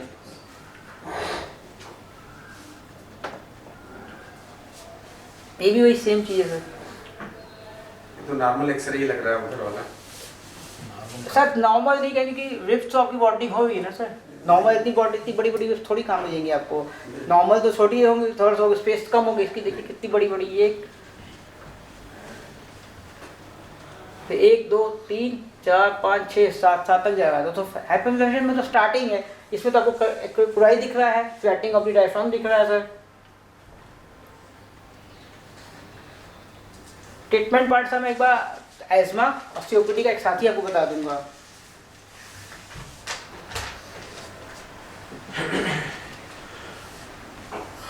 सर आप लोग में से किसी को 3:30 में जाना भी है ना, मुझे इंस्ट्रक्शन तेजी से पढ़ा के लोग छोड़ दो आज जल्दी बता दें। इसलिए मैं तेजी कोशिश कर ज़्यादा डिटेल बता करेंगे क्या हम लोग यहाँ कुछ होता नहीं। नहीं सर, डिटेल की बात नहीं। मेरा ये मानना है कि हम अपने लिए नहीं पढ़, हमें मरीजों से ज़्यादा अपनों के लिए पढ़ना चाहिए, क्योंकि सबसे ज़्यादा क्वेश्चन अपने ही पूछेंगे कि घर के लोग इसकी, हम डॉक्टर बने हैं तो हमारे पेरेंट्स पूछेंगे आप डॉक्टर आप बताओ, फैमिली मेम्बर्स आपसे पूछेंगे, तो हम अपनी नॉलेज और अपडेट करते रहते हैं कि हमें फैमिली मेम्बर्स होती वही कल को पूछ, इनको कुछ नहीं आता। मोटा मोटा हम लोग यहाँ ये होना चाहिए, हाइपॉक्सिक है ऑक्सीजन दे दिया जाए, साथ में है साथ आईवी फ्लूइड से मैनेज कर दिया जाए, हाइपोथर्मिक है तो टेम्परेचर मेंटेन कर दिया जाए। और अगर मतलब कोई बहुत स्किल्ड है, अगर आपका ये वाला है कि मैंने टेंशन निमोथोरेक्स में अगर डाल सकता है तो नहीं। एक चीज़ और टेंशन निमोथोरेक्स है जो मैंने स्लाइड स्किप कर दी, पिछली आपकी स्लाइड पढ़ाई था सर ने कहा छोटा नीड डाल के छोड़ दीजिए यहाँ पे सेकंड जितना भी हो कुछ तो यह पास आउट करके उसको शिफ्ट करा सकते नीड डाल। लेकिन ये है कि हमारे देश में क्या है, नीड डाल के डॉक्टर साहब ने छोड़ दिया, कैसे कर देंगे। यही तो है। तो सबसे अच्छा कि आप ऑक्सीजन लगाइए हाई फ्लो पे, उसको भेज दीजिए। अगर आपके आईसीडी नहीं डाल पा क्या नहीं आपके है पूरा ठंडा हो जाते हैं जिनको टेंशन निमोथोरेक्स। सर वो बेसिकली आप मिस कर इट इज लाइक एमआई, जितना आप इसमें एमआई में मिस कर डीजे करते उतना टेंशन निमो में होते हैं डीजे। हेमोप्टेसिस सबको पता है, ये थोड़ा डिफरेंस है सर हेमेटोमेसिस और हेमोप्टेसिस को कैसे डिफरेंशिएट करते हैं। ये मेन चीज़ हम लोग का पेशेंट है क्या बताता है, कैसे डिफरेंशिएट करता है। वो कहता है खून आया तो कैसा वही हम लोग हमेशा कोशिश करते हैं खून फेफड़े से खून आया क्या पेट से आया, ये आपको पॉइंट्स हैं। डिटेल में तो सर आपको सबको बताना वो नहीं है कि भाई फ्रेश ब्लड होगा, डार्क कलर का ब्लड होगा तो वो हो गया आपका हेमोप्टेसिस, ये हेमेटोमेसिस हो गया। कॉजेज दोनों के जगह ये जीआई के कॉजेज हैं, ये जैसे कि लंग कॉजेज हैं, ये तो आपको सबको पता ही है। इसकी फोटो खींचिए कि हेमोप्टेसिस के कॉजेज कहाँ कहाँ आपको मिल सकते हैं।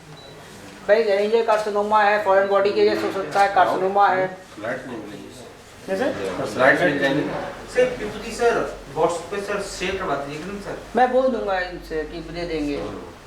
पल्मोनरी इंफेक्शन है, एनोरिज्म है, ट्यूबरकुलोसिस है, ब्रोंकाइटिस, ये सब सारे कॉजेज आपके हेमोप्टेसिस कराते हैं लंग में। एक क्लास में एक के बाद प्रोपेटिस लीजिए, एक क्लास में एक बार में हो जाएगा, सब परेशान में आ जाएगा। ये कैविटी है sir, cavity is the most common cause है कि आपका हेमोप्टेसिस कराएगी। टीबी में सबसे ज़्यादा ये पाइलरी नोड्यूल, ये कैंसर मिलेगा, ये कैविटी मिलेगा। मैनेजमेंट थोड़ा सा बता दो, हेमोप्टेसिस में सबसे इम्पॉर्टेंट मैनेजमेंट है कि आप कोई पेशेंट है उसको कंप्लीट बेड रेस्ट बोल दीजिए। जितना मूवमेंट करेगा उतना वॉमिट करेगा, लिटरल पोजीशन कर दीजिए और बेड रेस्ट बता दीजिए। पहली 2 चीज़। तीसरा चीज़ ये आप उसको कोवैक्स कोई भी एंटी सप्रेसेंट दे दीजिए, सेडेशन दे दीजिए। ट्रैक्स आप देते ही हैं। एक नई चीज़ है टर्जीप्रेसन, जो आप लोग क्या आती कि नहीं आती नहीं पता, तो टर्जीप्रेसन इज द बेस्ट। अब जो ERS सजेस्ट कर रहा है यूरोपियन सोसाइटी, वो टर्जीप्रेसन की एनालॉग है, वो ब्रोंकोकंस्ट्रिक्शन करवाता है। तो terlipressin is not the drug of choice for hemoptysis. बाकी आप हम लोग के सेंटर में हम लोग ब्रोंकोस्कोपी भी कर लेते हैं, जो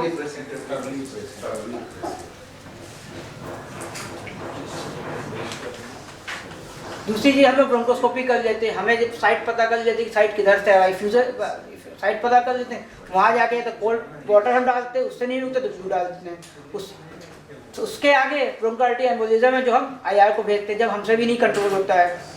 तीसरा फ्लूइड, बाकी के एक्सेसिव मॉइस्चर हेमोस्टेसिस है तो आप उसको ब्लड से ब्लड ट्रांसफ्यूज करा दीजिए, फ्लूइड दे दीजिए। हमें वैसे भी BP पल्स मेंटेन करना कि वहाँ तक पेशेंट को हम आगे भेज सकें।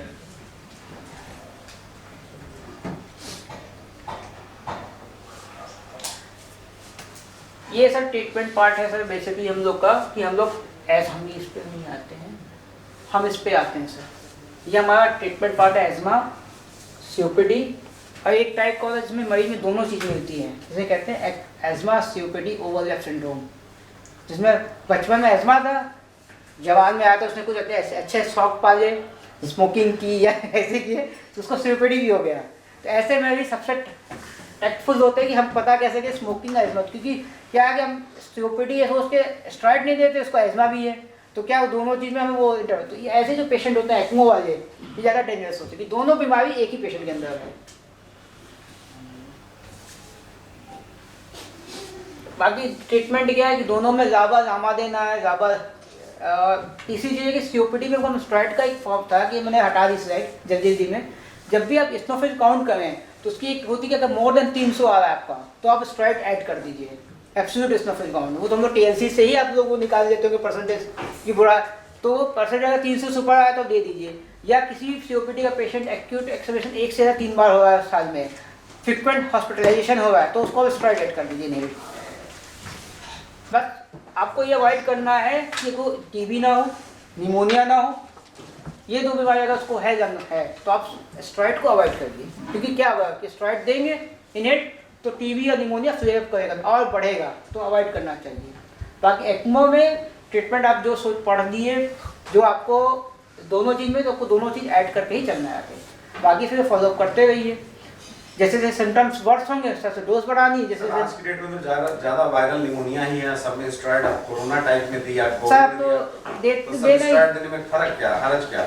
जब उतना बड़ा निमोनिया हुआ कि सारे के सारे field involve, sir viral pneumonia में तो स्टेरॉइड तो नहीं था, कोविड में तो सब कुछ चेंज कर दिया ना।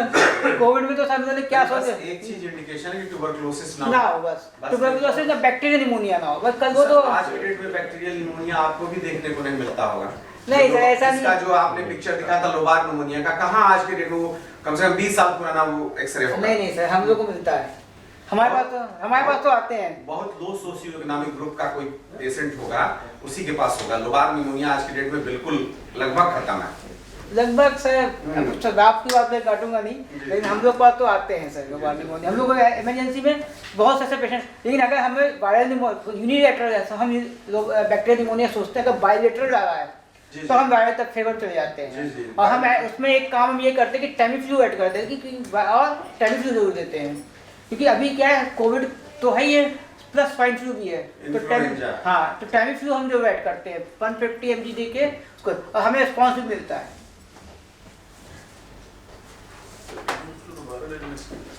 वही बायलैटरल अगर आपको बायलैटरल मिल रहा है, लोबार निमोनिया मिलेगा, लोबार निमोनिया हमें बहुत अच्छे से मिलता है, कई बार मिले लोबार निमोनिया, ब्रोंको निमोनिया दोनों मिलता है। ब्रोंको निमोनिया ऐसे पैक वो भी स्लाइड थी मैंने हटा दिया है, लोबार ब्रोंको निमोनिया डॉट करके मल्टीपल पैचेस ऑपोसिटिव मिलेंगे, और लोबार पर एक पूरा कंसल्टेशन मिलेगा। लोबार निमोनिया मिलता है हमारे एस्पिरेशन निमोनिया टाइप के लोबार निमोनिया को बच में, क्योंकि इंटुबेट होते समय लोग क्या करते हैं कि आरटी फीड देंगे, नींबू से पिला देंगे, वो एस्पिरेट कर जाता है। ये एक पिक्चर ऐसा देखिए, ये है इसमें बेसिकली डाला था, छोटी स्लाइड करनी थी, हो नहीं पाई, हम लोग कंप्यूटर करते हैं, यहाँ थोड़ी बड़ी हो गई, कंप्यूटर ठीक दिख रही थी। तो ये कि आपका एस्मा में कैसा होता है, मस्कुलर टिश्यू में स्वेलिंग आती है, एयर टैपिंग होती है, जिसकी वजह से एस्मा होता है। ये नॉर्मल लंग है, नॉर्मल ब्रोंकोस्माइल है, और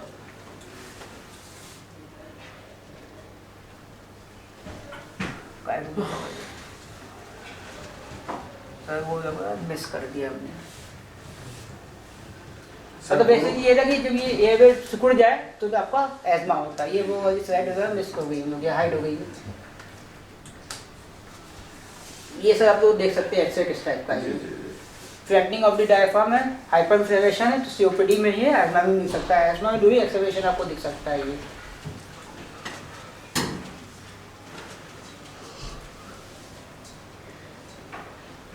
ये एलिवेटर ओपेसिटीज है।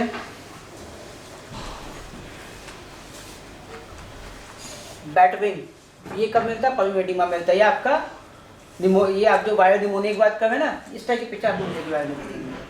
उसमें रिवर्स, इसमें बैटविंग में तो ऐसे चमगादड़ बनेगा, उसमें रिवर्स बैटविंग मिलेगा।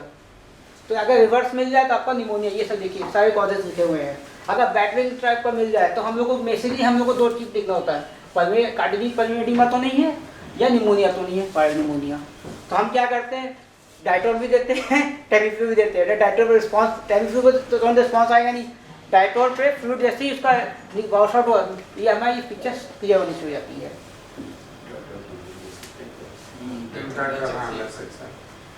डाइटोल एजेसिक्स है, फ्लोरोसेमाइड ग्रुप को भी हम लोग दे देते हैं। लूप डायरेटिक्स है, लूप डायरेटिक्स है। ये सर देखिए बेसिकली क्या है कि जो हम लोग कभी याद होते हैं पल्मोनरी एडिमा का मोस्ट कॉमन काज आपके यहाँ क्या माने कैसे? हम लोग को वही सीकेडी वाला है, कार्डियोजेनिक एडिमा हम लोग मोस्ट कॉमन कॉज हम लोग क्या आता है। कार्डियोजेनिक एडिमा सेकंड नंबर पे वायरल, क्योंकि वायरल का जब मौसम आता है तो हम लोग वायरल दे देते हैं। मतलब मोस्ट कॉमन हम लोग का बैटविंग है pulmonary oedema, cardiogenic oedema. Cardiogenic में लेफ्ट वेंट्रिकुलर फेलियर होता होगा तभी पल्मोनरी। हाँ, या सीकेडी वाले पेशेंट्स में होता है। सीकेडी मतलब सीआरएफ जिसको क्या से क्रोनिक रीनल फेलियर की है सीकेडी, उसमें फ्लूइड ओवरलोड बहुत होता है, तो एडिमा हुआ तो उसके साथ बन गई। तो डाइटोल हम लोग लेसिक्स का एक शॉट देके हम लोग देते हैं, अगर यूरिन पास हो गया, एक्सरे इंप्रूव कर गया। लेकिन उसमें ये कि फीवर भी देखते हैं, इम्यूनो कॉम्प्रोमाइज पेशेंट होते हैं, तो आइडिया लगाना बड़ा मुश्किल है कि ये किसके वजह से है। अगर टेमीफ्लू 5 दिन का कोर्स देंगे नहीं इंप्रूव होता है, कोविड नेगेटिव है, तो हम टीबी भी सोचते हैं, क्योंकि इम्यूनो कॉम्प्रोमाइज पेशेंट है। अभी हम लोग एक केस आया था, सीवियर एनीमिया करके पिक्चर आई थी। तो सीवियर एनीमिया हम लोगों ने देखा था, पिक्चर था पेशेंट हमारे पास। तो एक्सएम तो हमें फाइंडिंग हुई, स्पूटम हमने सीवी नेट कराया, तो स्पूटम में वहाँ नेगेटिव था, बट हमने ब्रोंकोस्कोपी कराई तो उसका स्पूटम तो पॉजिटिव आ गया। तो हमने वो चलाया, उसका वो एटीटी स्टार्ट की, बट उसका निमोनिया अभी भी, एनीमिया अभी भी उसका पैनसाइटोपिन इंप्रूव नहीं हुआ। जैसे हमने ट्रांसफ्यूज करके 50,000 प्लेटेड हमने उसका वो कराया बोन मैरो बायोप्सी, तो बोन मैरो में ल्यूकेमिया आया। तो ल्यूकेमिया से क्या हो कि बोन मैरो इम्यूनिटी सप्रेस हुई, सप्रेस होने से उसको टीबी हो गई। तो ये सब कॉजेज भी हम लोग को देखने पाते कि क्यों पैनसाइटोपिनिया हो रहा है। एक पेशेंट था मलेरिया का था, अनडायग्नोज था, पैनसाइटोपिनिया हुआ, हमने मलेरिया उसकी बोन मैरो बायोप्सी कराई, उसमें मलेरिया निकला। मलेरिया वालों को भी और सीवियर इन्फेक्शन वालों को भी पैनसाइटोपिनिया हो। हाँ, सीवियर इन्फेक्शन हो तो या विटामिन B12 डेफिशिएंसी जब जिनको होगी उनको भी हो सकता है सर। तो ये नोड्यूलर पैटर्न है, बेसिकली ये है कि आपको एक्स टाइप के पैटर्न दिखते हैं। ये सब हम लोग इसे प्रक्रिया आपको दिखा दी, एक्सरे नहीं मुझे मिला, इस टाइप का देखिए रेटिकुलर। ये आपको अगर इस टाइप का पैटर्न मिल जाता है आप सोचिए ये आईडीडी के फेवर में ज़्यादा जाएगा। रेटिकुलर, नोडुलर और reticular nodular, reticular nodular, reticular nodular, nodular nodular reticular ऐसे पंक्ति से निकली हो। ये सब न्यूमोकोनियोसिस ग्रुप में है। हाँ सर, सब आईएलडी इंटरस्टेशियल डिजीज सब कुछ कवर कर जाता है। जी सर। अब देखिए लोअर निमोनिया आप लोगों ने कहा ना, ये सर इस टाइप के मिलेंगे हम लोग को, खूब अच्छे से मिलते हैं। लोअर लोब निमोनिया तो हम सबसे ज़्यादा सोचते हैं HIV इम्यूनो कॉम्प्रोमाइज है, कुछ तो इम्यूनो कॉम्प्रोमाइज लोअर निमोनिया हुआ है, तो हम लोग HIV है, टीबी जो भी सोचते हैं।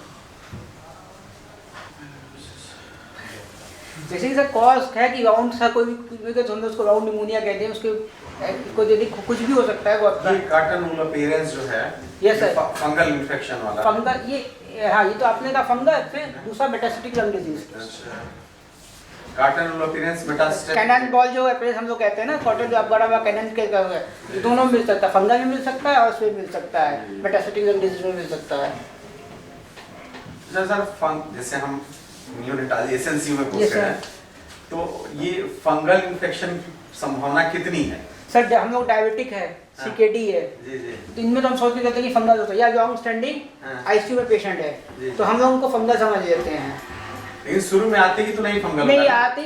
जब आपने कम से कम 10-15 दिन एंटीबायोटिक दे दिया तभी ना फंगल की संभावना है। हाँ फंगल ये है कि अगर सीकेडी है हाँ। और डायबिटिक है, मैंने इम्यूनो कॉम्प्रोमाइज इम्यूनोकॉम्प्रोमाइज है तो हम फंगस हो। अब बाकी हम सिटी में अगर हमें कैविटी मिल जाती है, एक्सरे में कैविटी के अंदर फंगस बहुत दिख जाती है तो हम दे देते हैं। बाकी फ्लुकोनाजोल हेवी डोज में देते हैं IV। सर देखिए हम लोग तो थोड़ा सा रेट के हिसाब से तो हमें वेरिकोनाजोल देना, क्योंकि वेरिकोनाजोल एक ड्रग ऑफ चॉइस है। फ्लुकोनाजोल सस्ती है, लेकिन हमारा पेशेंट कैसा है, अगर अफोर्डेबल है तो वेरिकोनाजोल देखते हैं और नहीं है तो फ्लुकोनाजोल देते हैं। दोनों में आपको ये है तो वेरिकोनाजोल इज मोर इफेक्टिव।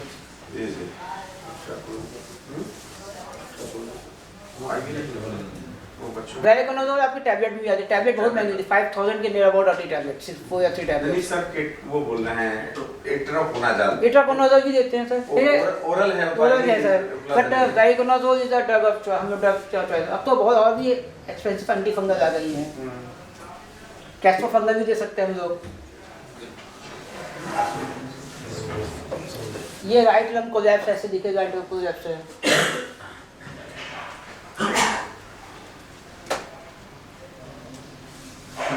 इफ्यूजन है या ये आपको ऐसा लगेगा तो कई बार हम लोग सोचते हैं कि ये थिकनिंग भी हो सकती है, फ्यूजन भी हो सकता है। हम लोग अल्ट्रासाउंड करा के कंफर्म कर जाते हैं कि यार इफ्यूजन है कि ये थिकनिंग है।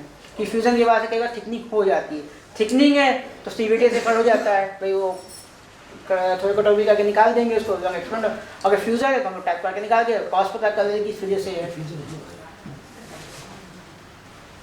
ये हाइलम के ट्रीटमेंट है, इसके लिए सिटी करा जाते हैं कि कॉस्ट क्या है हाइलम का।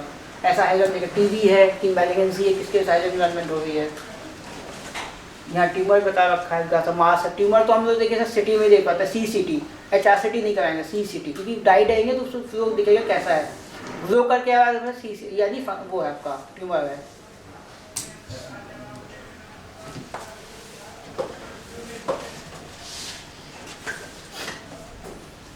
बताइए सर क्या है इसमें, तो अपोजिट शिफ्ट कर रहे हैं। ये बता दीजिए सर, ये देखिए ये अपोजिट शिफ्ट कर रहा है, फ्यूजन है, ये कोलैप्स है। ये देखिए हाइलम डिवेलपमेंट की जो थे आप लोग को बायलेटरल है तो सार्कोइडोसिस से फेवर हो जाता है। अब सार्कोइडोसिस के पेशेंट नहीं मिलते हैं। सबको मिलते हैं, मिलते हैं हाँ हमारे आइए आपको सार्कोइडोसिस खुद दिखाएंगे आपको। डिजेनरेटिव प्रॉब्लम है। हाँ कि सार्कोइडोसिस खुद दे, हाँ डायग्नोसिस बनाना टफ होता है क्योंकि डायग्नोसिस के लिए हमें एस कराना पड़ता है, सीरम कैल्शियम कराना पड़ता है, यूरिन कैल्शियम, बट सार्कोइडोसिस मिलते हैं हम लोग क्या तो है। और दोनों की पिक्चर एक जैसी होती है, टीबी सार्कोइडोसिस से प्रेजेंटेशन देगा, डिफरेंशियल डायग्नोसिस में वही आता है। दोनों आते हैं।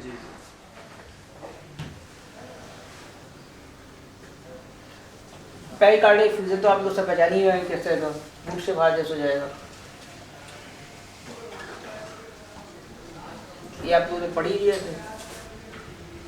एक बच्चे का पैर ऐसा हो गया आफ्टर 1 मंथ, हमने एक तरह दिया प्रोसीजर करके स्नेक बाइट में, इस प्रोसीजर करके इसका पैर स्लिप किया था, जिस पर हम पेपर बना रहे हैं, इसको प्रेजेंट करेंगे कि रेयर है कि आपको कोबरा और वाइपर पे तो मिल जाएगा बट क्राइट पे नहीं मिलेगा। क्राइट के दांत छोटे होते हैं, वो दिखते भी नहीं है, काटेगा तो आपको पता भी नहीं चलेगा। और क्राइट का जो पेशेंट होता है वो बेसिकली वो रात को काटा और सुबह आपको ऐसा लगे सीवियर टाइप के फीचर्स दिखे। कई बार हम लोग सोचते हैं कि सीवियर सोचिए रात में सोया, रात को बेहोश पड़ा है। कई बार तो हम लोग सोचते हैं कि ये सोचते हैं कि सीवियर सिटी का है, नॉर्मल ढूंढ बट क्राइट आप विदाउट पर छोड़े नहीं। और क्राइट जब भी हो तो एक कैल्शियम शॉट लगा के देख लीजिए, हो सकता है रिस्पॉन्स कर जाए, क्योंकि क्राइट का प्री सिनेप्टिक होता है तो एट्रोपिन और न्यूरोस्टैग्मिन नहीं कम आएगा आपका, यहाँ पे कैल्शियम ग्लूकोनेट आएगा। कोबरा जो होगा उसमें आपका एट्रोपिन और न्यूरोस्टैग्मिन कम आएगा। और रसल वाइपर का सबसे अच्छा है कि आप 20 मिनट ब्लड टेस्ट के रिजल्ट नहीं हुआ यानी रसल वाइपर। ट्यूब क्या होती है, हम लोग जो ट्यूब होती है ना वो प्रॉब्लम क्या है, हम प्लास्टिक ट्यूब यूज़ करते हैं, उसमें हमें कोगुलेशन फैक्टर अफेक्ट करते हैं। आप जब भी ट्यूब करिए ग्लास की करिए, अब PTN आप तुरंत भेज दीजिए। और सबसे चाहिए कि आपको कब इंटूबेट करना है, आप इसका SBT काउंट कराइए, सिंगल ब्लड काउंट कराइए, कितना स्पीच कर रहा है, 10 से उसकी स्पीच कम हो रही है, वर्ड्स कम हो रहे हैं, यानी कि कैंडिडेट आपका इंटूबेट होना है। यानी आप इसको इलेक्टिव इंटूबेशन करें, ना कि इमरजेंसी इंटूबेशन में। तुरंत उसको रेफर कर दीजिए, अगर आपको लगा गया तो ट्यूब डाल के कर दीजिए, क्योंकि आप इसको डायफ्रामेटिक पैरालिसिस होना स्टार्ट हो जाएगा। अभी हम लोग को पिछले टाइम में मतलब सितंबर के टाइम में एक पेशेंट आया था, कोई हिस्ट्री नहीं थी, सिर्फ घर वालों ने बताया कि रात में ये आया है, घूम टहल के सोया है और ये सुबह बेहोश पाया गया है। नो हिस्ट्री, कुछ नहीं पता। पेशेंट आया हम लोग पास इंटूबेट हो, सिर्फ एक उसमें एक फाइंडिंग हम लोग मिली टोसिस की। तो लोगों का ये था कि जीबीएस भी हो सकता है, बट हम लोग को लगा कि टोसिस है, जीबीएस और टोसिस नहीं मिलेगी। हम लोगों ने इंटूबेट किया तो कैल्शियम ग्लूकोनेट दिया और एंटीवेनम स्टार्ट किया। थर्ड डे वो पेशेंट एक्सटूबेट हुआ।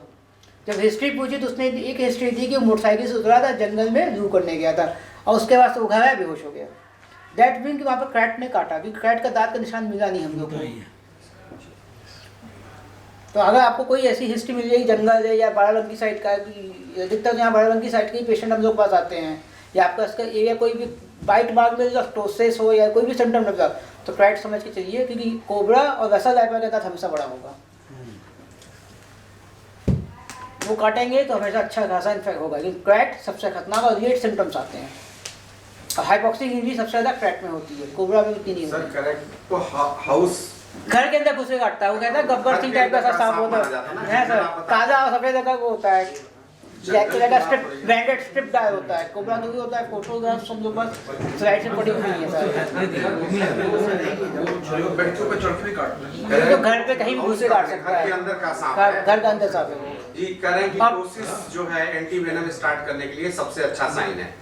अगर किसी भी पेशेंट को जिसको हिस्ट्री ऑफ स्नेक बाइट है, अगर उसको टोसिस हो रहा है तो उसको ये है कि आप अब इसको एंटीवेनम स्टार्ट कर। एंटीवेनम का सर यही है कि अगर सिम्टम्स आए तो एंटीवेनम स्टार्ट कर रहा है हमें जी। अगर नहीं सिम्टम्स तो हम वेट करते हैं। बस ये कंफ्यूजन है कि ये जो करैत है सर देखिए उसमें सबसे बड़े न्यूरोटॉक्सिक है वो। सर देखिए दोनों न्यूरोटॉक्सिक है, कोबरा भी न्यूरोटॉक्सिक है, क्रैट भी है।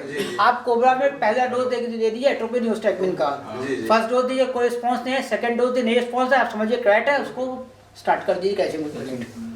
ये सीधा कैल्शियम ग्लूकोनेट उसमें देते हैं, कोबरा में तो कोई दिक्कत है क्या?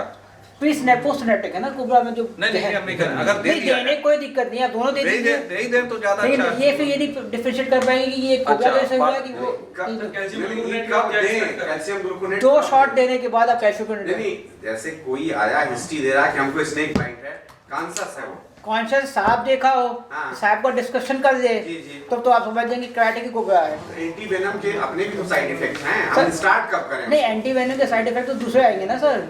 नहीं कह रहे हैं कि अगर ऐसे अगर वो सब कुछ ठीक ठाक है तो हम क्यों उसको स्टार्ट? एंटीवेनम का सबसे सही वो है कि सर आपको टोसिस वाला है कि अगर सारे सिम्टम कोई भी सिम्टम रहा है तो आप स्टार्ट कर दिए ट्रीटमेंट की स्नेक का माने जो भी साइन आ रहा है पॉइजन की स्टार्ट हो गया ना, पहला अर्ली साइन है टोसिस है। लेकिन ये जब जैसे इसकी बात करें होमोनोमन की माने जो कोबरा की, इसमें क्या अर्ली साइन आएगा? इसमें टोसिस सब न्यूरोलॉजिकल टोसिस आएगा सर, देखिए टोसिस आया कोई न्यूरोलॉजिकल आपको साइन दिखने शुरू है। ऐसे अनकॉन्शियस है तो आप कैल्शियम ग्लूकोनेट लेके नहीं सर मेरी बात करिए पूरी कर दीजिए। अगर आपका टोसिस आया न्यूरोलॉजिकल सिम्टम्स दिख रहे हैं, आपने एट्रोपिन न्यूरोस्टैग्मिन दिया, रिवर्सल नहीं हुआ फर्स्ट डोज पे, तो आप आगे सोच के चलना शुरू करिए कैल्शियम किया भी क्रैट है। दूसरी डोज दी तब भी रिवर्सल नहीं, क्योंकि आपको 2 डोज देने के बाद रिवर्सल आना शुरू हो जाता है। अगर दोनों डोज देने पे भी सिम्टम परसिस्ट कर रहे हैं और पेशेंट डिटोरेट हो रहा है, इसका मतलब ये कोबरा नहीं है, ये क्रैट है। सिम्टम्स आपके रिवर्सल होना शुरू हो जाएंगे जहाँ आपने न्यूरोस्टैग्मिन एट्रोपिन दिया मिल कॉम्बिनेशन, अगर कोबरा बाइट होगी। दोनों कंडीशन में आपको एंटीवेनम तो देना ही देना है। बस ये आपको मोटा लाइन मिल गया कि ये कोबरा है, ये क्रैट। हाँ क्रैट एंटीवेनम तो आपको देना ही नहीं, चाहे वो आपका वैसा वाइपर काटे। ये फेसियाटमी वगैरह की जरूरत कोबरा में पड़ती है, ये तो क्रैट में भी है सर। जी जी कंपार्टमेंट सिंड्रोम हो जाता है, ये कोबरा में जरूरत पड़ती है, क्रैट में भी पड़ सकती, क्रैट का बाइट है ये। नहीं इसमें तो डिसाइड ही नहीं, जंगल में उतरा था वो। नहीं ये पेशेंट दूसरा, ये मैं आपको दूसरा नहीं ये दूसरे पेशेंट की तरह दे रहा हूँ।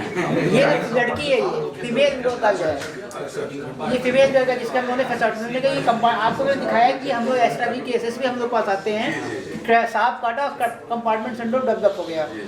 उसके बाद हमारे पास टीम है ऑर्थोपेडिक्स के साथ मिलकर हमने स्वागत सर जो कल्याणी की टीम ने इसको ऑपरेट किया। और पेशेंट का ये अब उसकी 1 महीने बाद की फोटोज है हम लोगों ने मंगाई थी कि अब कैसी कंडीशन है।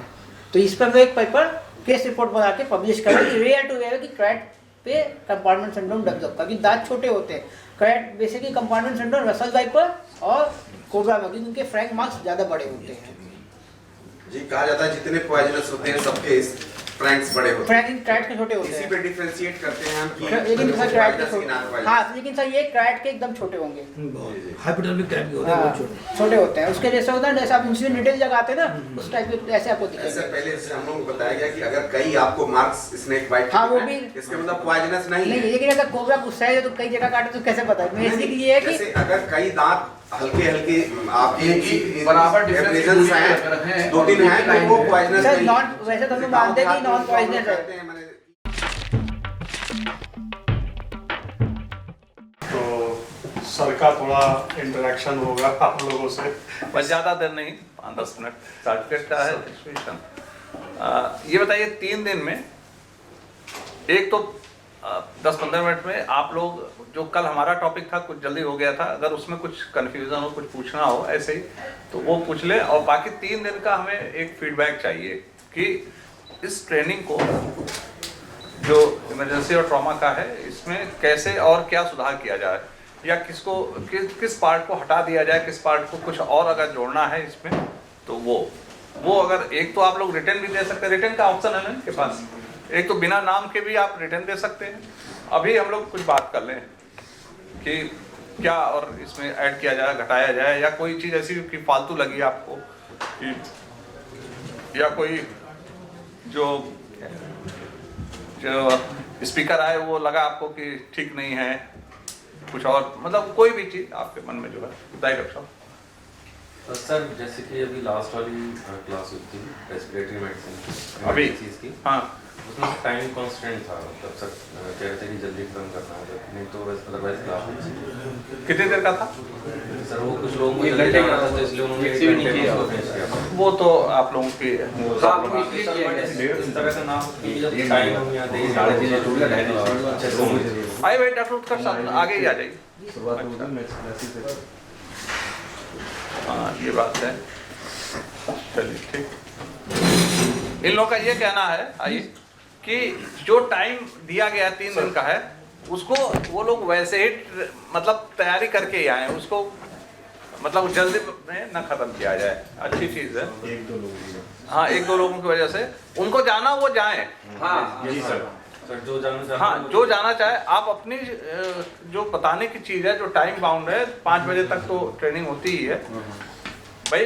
रूल ऑफ 20%, अगर वो जा रहे हैं तो क्या दिक्कत है भाई, बाकी 80% रहेंगे तो कुछ कम पड़ा है क्या आपको? हाँ लगा है, जैसे कि जल्दी हो गया। आपका भी सर कहना था कि थोड़ा सा हम भी हाँ, बताया अगर लोगों की ट्रेनिंग है तो क्वेश्चन है सर। एक तो BMW के लिए सर कल कुछ छूट गया था उसमें हमारा प्लासेंटा अगर होगा तो उसको हम कैसे मैनेज करेंगे? हमने क्या कहा, एक मिनट हमको बता दीजिए। देखिए हमने क्या कहा था, आदमी जलाया जाता है तो उससे निकली हुई कोई चीज सब जलाई जाएगी, येलो में। और सर जो हमारा जो पंचर प्रूफ जो रहेगा जब वो बॉक्स भर जाएगा तो क्या उसको हमको पिट में डालना है या उसको हमको उनको वापस करना है? देखिए जो पंक्चर प्रूफ बॉक्स है, कोई भी जो भी आप पन्नी में पॉलिथीन में बांट रहे हैं 2/3 भरना है, पूरा एकदम ओवर वो नहीं होना है। 2/3 जब भर जाए तो उसको आपके यहाँ नियम ये है, आदर्श स्थिति ये है, हो सकता है कुछ PSC CSC ऐसी होंगी कि वहाँ ये स्थिति फॉलो ना करी जा रही हो, तो वहाँ पे अब एक ही चीज़ बताई जाती है कि गाड़ी आएगी वो ले जाएगी और कुछ नहीं, आपको पिट पाट कुछ नहीं करना है। अब है ही नहीं, आउटडेटेड चीज़ हो गई। सबको कहा गया है कि गाड़ी की व्यवस्था जो टीम वो है कंपनी है उससे हायर करें और सारी CMO को कहा गया है कि वो करें, PSC तक जाए। तो 48 घंटे की बात है, कुछ जगहों पे 72 घंटे भी कर सकते हैं, लेकिन 48 घंटे का ही टारगेट है, उससे ज्यादा नहीं करना। तो जो प्लेसेंटा है वो भी उसी बैग में रख के वहीं उन्हीं के साथ प्लेसेंटा के साथ समस्या ये है, उसको आप अलग कर सकते हैं जहाँ एकदम लेबर रूम है। प्लेसेंटा को अलग कलेक्ट करें पीले में, ठीक है। असल में देखिए इसको है तो पीले में, लेकिन मान लीजिए अगर पीले में आप किसी और जगह जा रहा है, इधर उधर फैलेगा तो प्लेसेंटा के लिए जानवर और ये सब ससेप्टेबल होते हैं, तो प्लेसेंटा को अलग ही रखिए, लेबर रूम में ही एक साथ बांध के वहीं रखा रहे और वो पीले में सीधे चला जाए वहाँ पे। जैसे वार्ड का अगर लेबर रूम का वार्ड है वहाँ पीला है तो ऐसा नहीं कि वो प्लेसेंटा उसी में डाल दें, क्योंकि वो ओपन रहेगा। लेबर रूम का प्लेसेंटा जो वाला पार्ट है वो पीले में करके अलग रखा जाएगा, उसको बांध के वहीं रखा जाए। ये सर आइडियल कंडीशन नहीं है, मुझे तो लगता है पेरी में हर जगह प्लेसेंटा को वही लोकली ही बर्न किया जाए। नहीं, आपको बायोमेडिकल वेस्ट अगर हो गया तो आपको उसको टच ही नहीं करना है, कुछ नहीं करना है। और बर्न करना तो बहुत ही अपराध है। जो इसमें सजा है वो सजा इंचार्जेस को भी है, सीएमएस को भी उसके लिए दोषी है, वार्ड इंचार्ज सभी दोषी हो जाते हैं। और कैलकुलेट तब से जानते हैं कब से करा जाएगा। अभी 5 करोड़ रुपए बीएचयू को लगा था, ये जोड़ते हैं 2016 से जब कानून बना पर डे के हिसाब से वो। और अब तो ये हम 2-3 साल बाद कोविड के बाद से तो कहीं सुनाई नहीं दिया। कोविड के पहले तो होता था को पेनाल्टी बहुत लगी, कोविड के बाद से तो पेनाल्टी नहीं लगी, लेकिन कभी भी कहीं आग लग सकती है। अगर pollution control national green tribunal वाले या कोई भी आ सकता है किसी अस्पताल में। भाई मान लीजिए अमरोहा गए हों वो घूमने टहलने के लिए और आप क्या पहुंच गए तो फंस जाएंगे। ठीक है, हो सकता है नहीं आए, वो अच्छी बात है, लेकिन फंसने वाला काम क्यों करें? जो गाइडलाइन है, गाड़ियां नहीं आती, इसकी जिम्मेदारी सीएमओ की है। आप लोग इसको लिख के दीजिए। और सबसे अच्छी चीज होती है कि इसको बार बार आप कहिए। बहुत सारे सीएमओ हो सकता है सेंसिटाइज ना हो, तो उसको आप लोग कहिए अपने स्तर पे कि गाड़ी को तो करना ही है।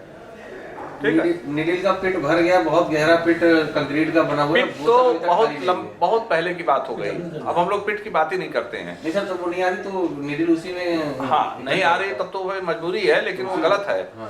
अगर अखबार वाले या कोई देख लिया, चूंकि सभी बहुत ज्यादा उससे बंद करने वाला नहीं सर, वो जैसे वैकेट करने के लिए टाइप का पिट है, कंक्रीट का परमानेंट बना है, कुछ नहीं करना है आपको। तो वो सर वही चल रहा है सर, कुछ नहीं करना है। नियम ये है कि आपकी गाड़ी आएगी व्हाइट पंक्चर प्रूफ बॉक्स में ले जाएगी बस। बाकी आप जुगाड़ से, जैसे पहले होता था गड्ढे खोद के उसको भरते थे, ब्लीचिंग पाउडर उसी में डाल के चूना पानी ये सब डालते थे, वो सब आउटडेटेड हो गई, वो सब कोई नियम नहीं है जी। और सर चाहे हम जैसे टॉपिक है वैसे तो हम लोग थ्योरी तो हमेशा सर पढ़ते आए हैं, यहाँ पर टॉपिक कुछ ज्यादा हो जाते हैं सर, उसको अगर प्रैक्टिकली एक बार हम जो है ऑब्जर्व कर ले तो वो जो चीज देखे रहेंगे वो दिमाग के अंदर नहीं। तो आज ही तो गए थे, आज गए थे तो वो एक साथ में जो है थोड़ा सा कम समय रह गया।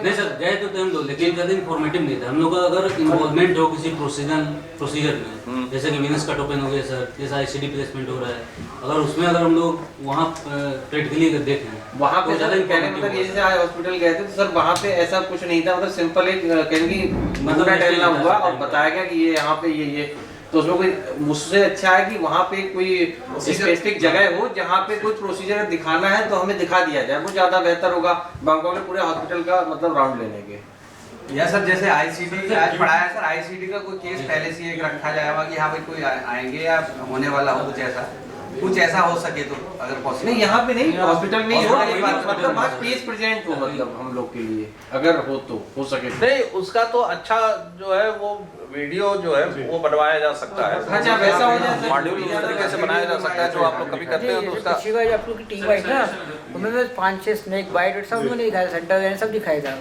उस समय रहा होगा। नहीं तो अच्छा ये है कि जो चैप्टर लिया है उसको आप जैसे कुछ अभी हमें कंपार्टमेंट सिंड्रोम भी आपको दिखाया गया, मैंने कंपार्टमेंट सिंड्रोम भी ऑपरेट किया, snake bite induced compartment syndrome, उसकी फोटो महेश सर को भेजी है।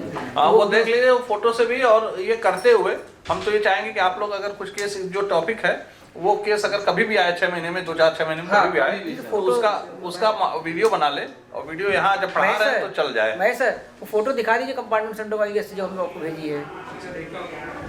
हाँ तो इस तरीके से सही कह रहे हैं कि वो जैसे पढ़ा रहे हैं उसी समय इस पर वो आ जाए। स्नेक बाइट तो आज मैंने पढ़ाया नहीं सर, हम चाहेंगे जैसे जो टॉपिक जो है उनके संबंधित जो भी प्रैक्टिकल है वो भी दिख जाए, बना करके अपने इसी ग्रुप पे ही डाल दें, जैसे कभी भी देखना तो उससे वहाँ एक जगह कनेक्ट नहीं करवाते हैं इसको इस तरीके से। सर एक सजेशन और सर, जैसे मॉर्निंग शिफ्ट में लंच तक हम लोगों को थ्योरेटिकल क्लासेस दे दी जाए और इवनिंग शिफ्ट में अगर हमको 3-4 घंटे के लिए वहाँ पे ग्रुप डिवाइड करके किसी एक डिपार्टमेंट में से। असल में दिक्कत उसमें ये बात सोची गई थी, लेकिन इतनी संख्या ज्यादा है ना कि रोज वो हॉस्पिटल वाले भगा देंगे, वो नहीं होता है क्योंकि हम लोग ज्यादा है ना संख्या में, 2-4 को तो किया जा सकता है।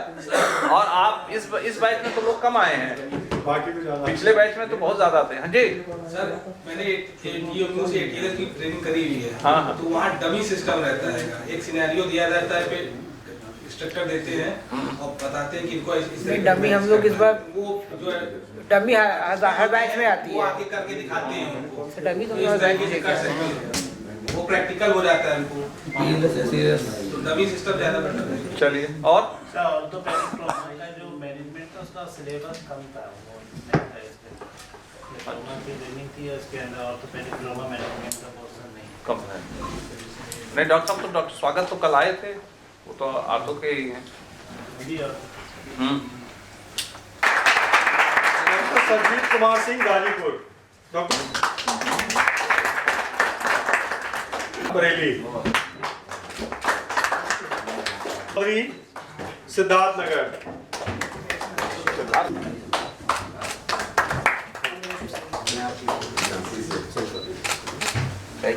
Doctor Mrityunjay Kumar Auraiya, thank you. Doctor Mohammad Qasim Aligarh, thank you.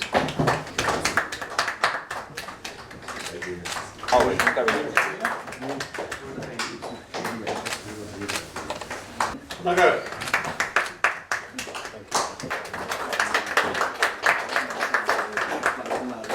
Sitapur,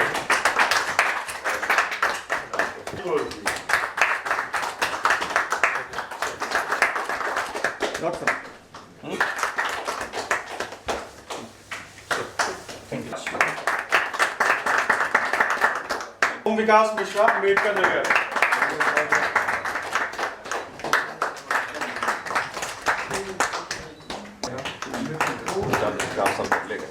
senior थे। डॉक्टर कक्कड़ मुरादाबाद,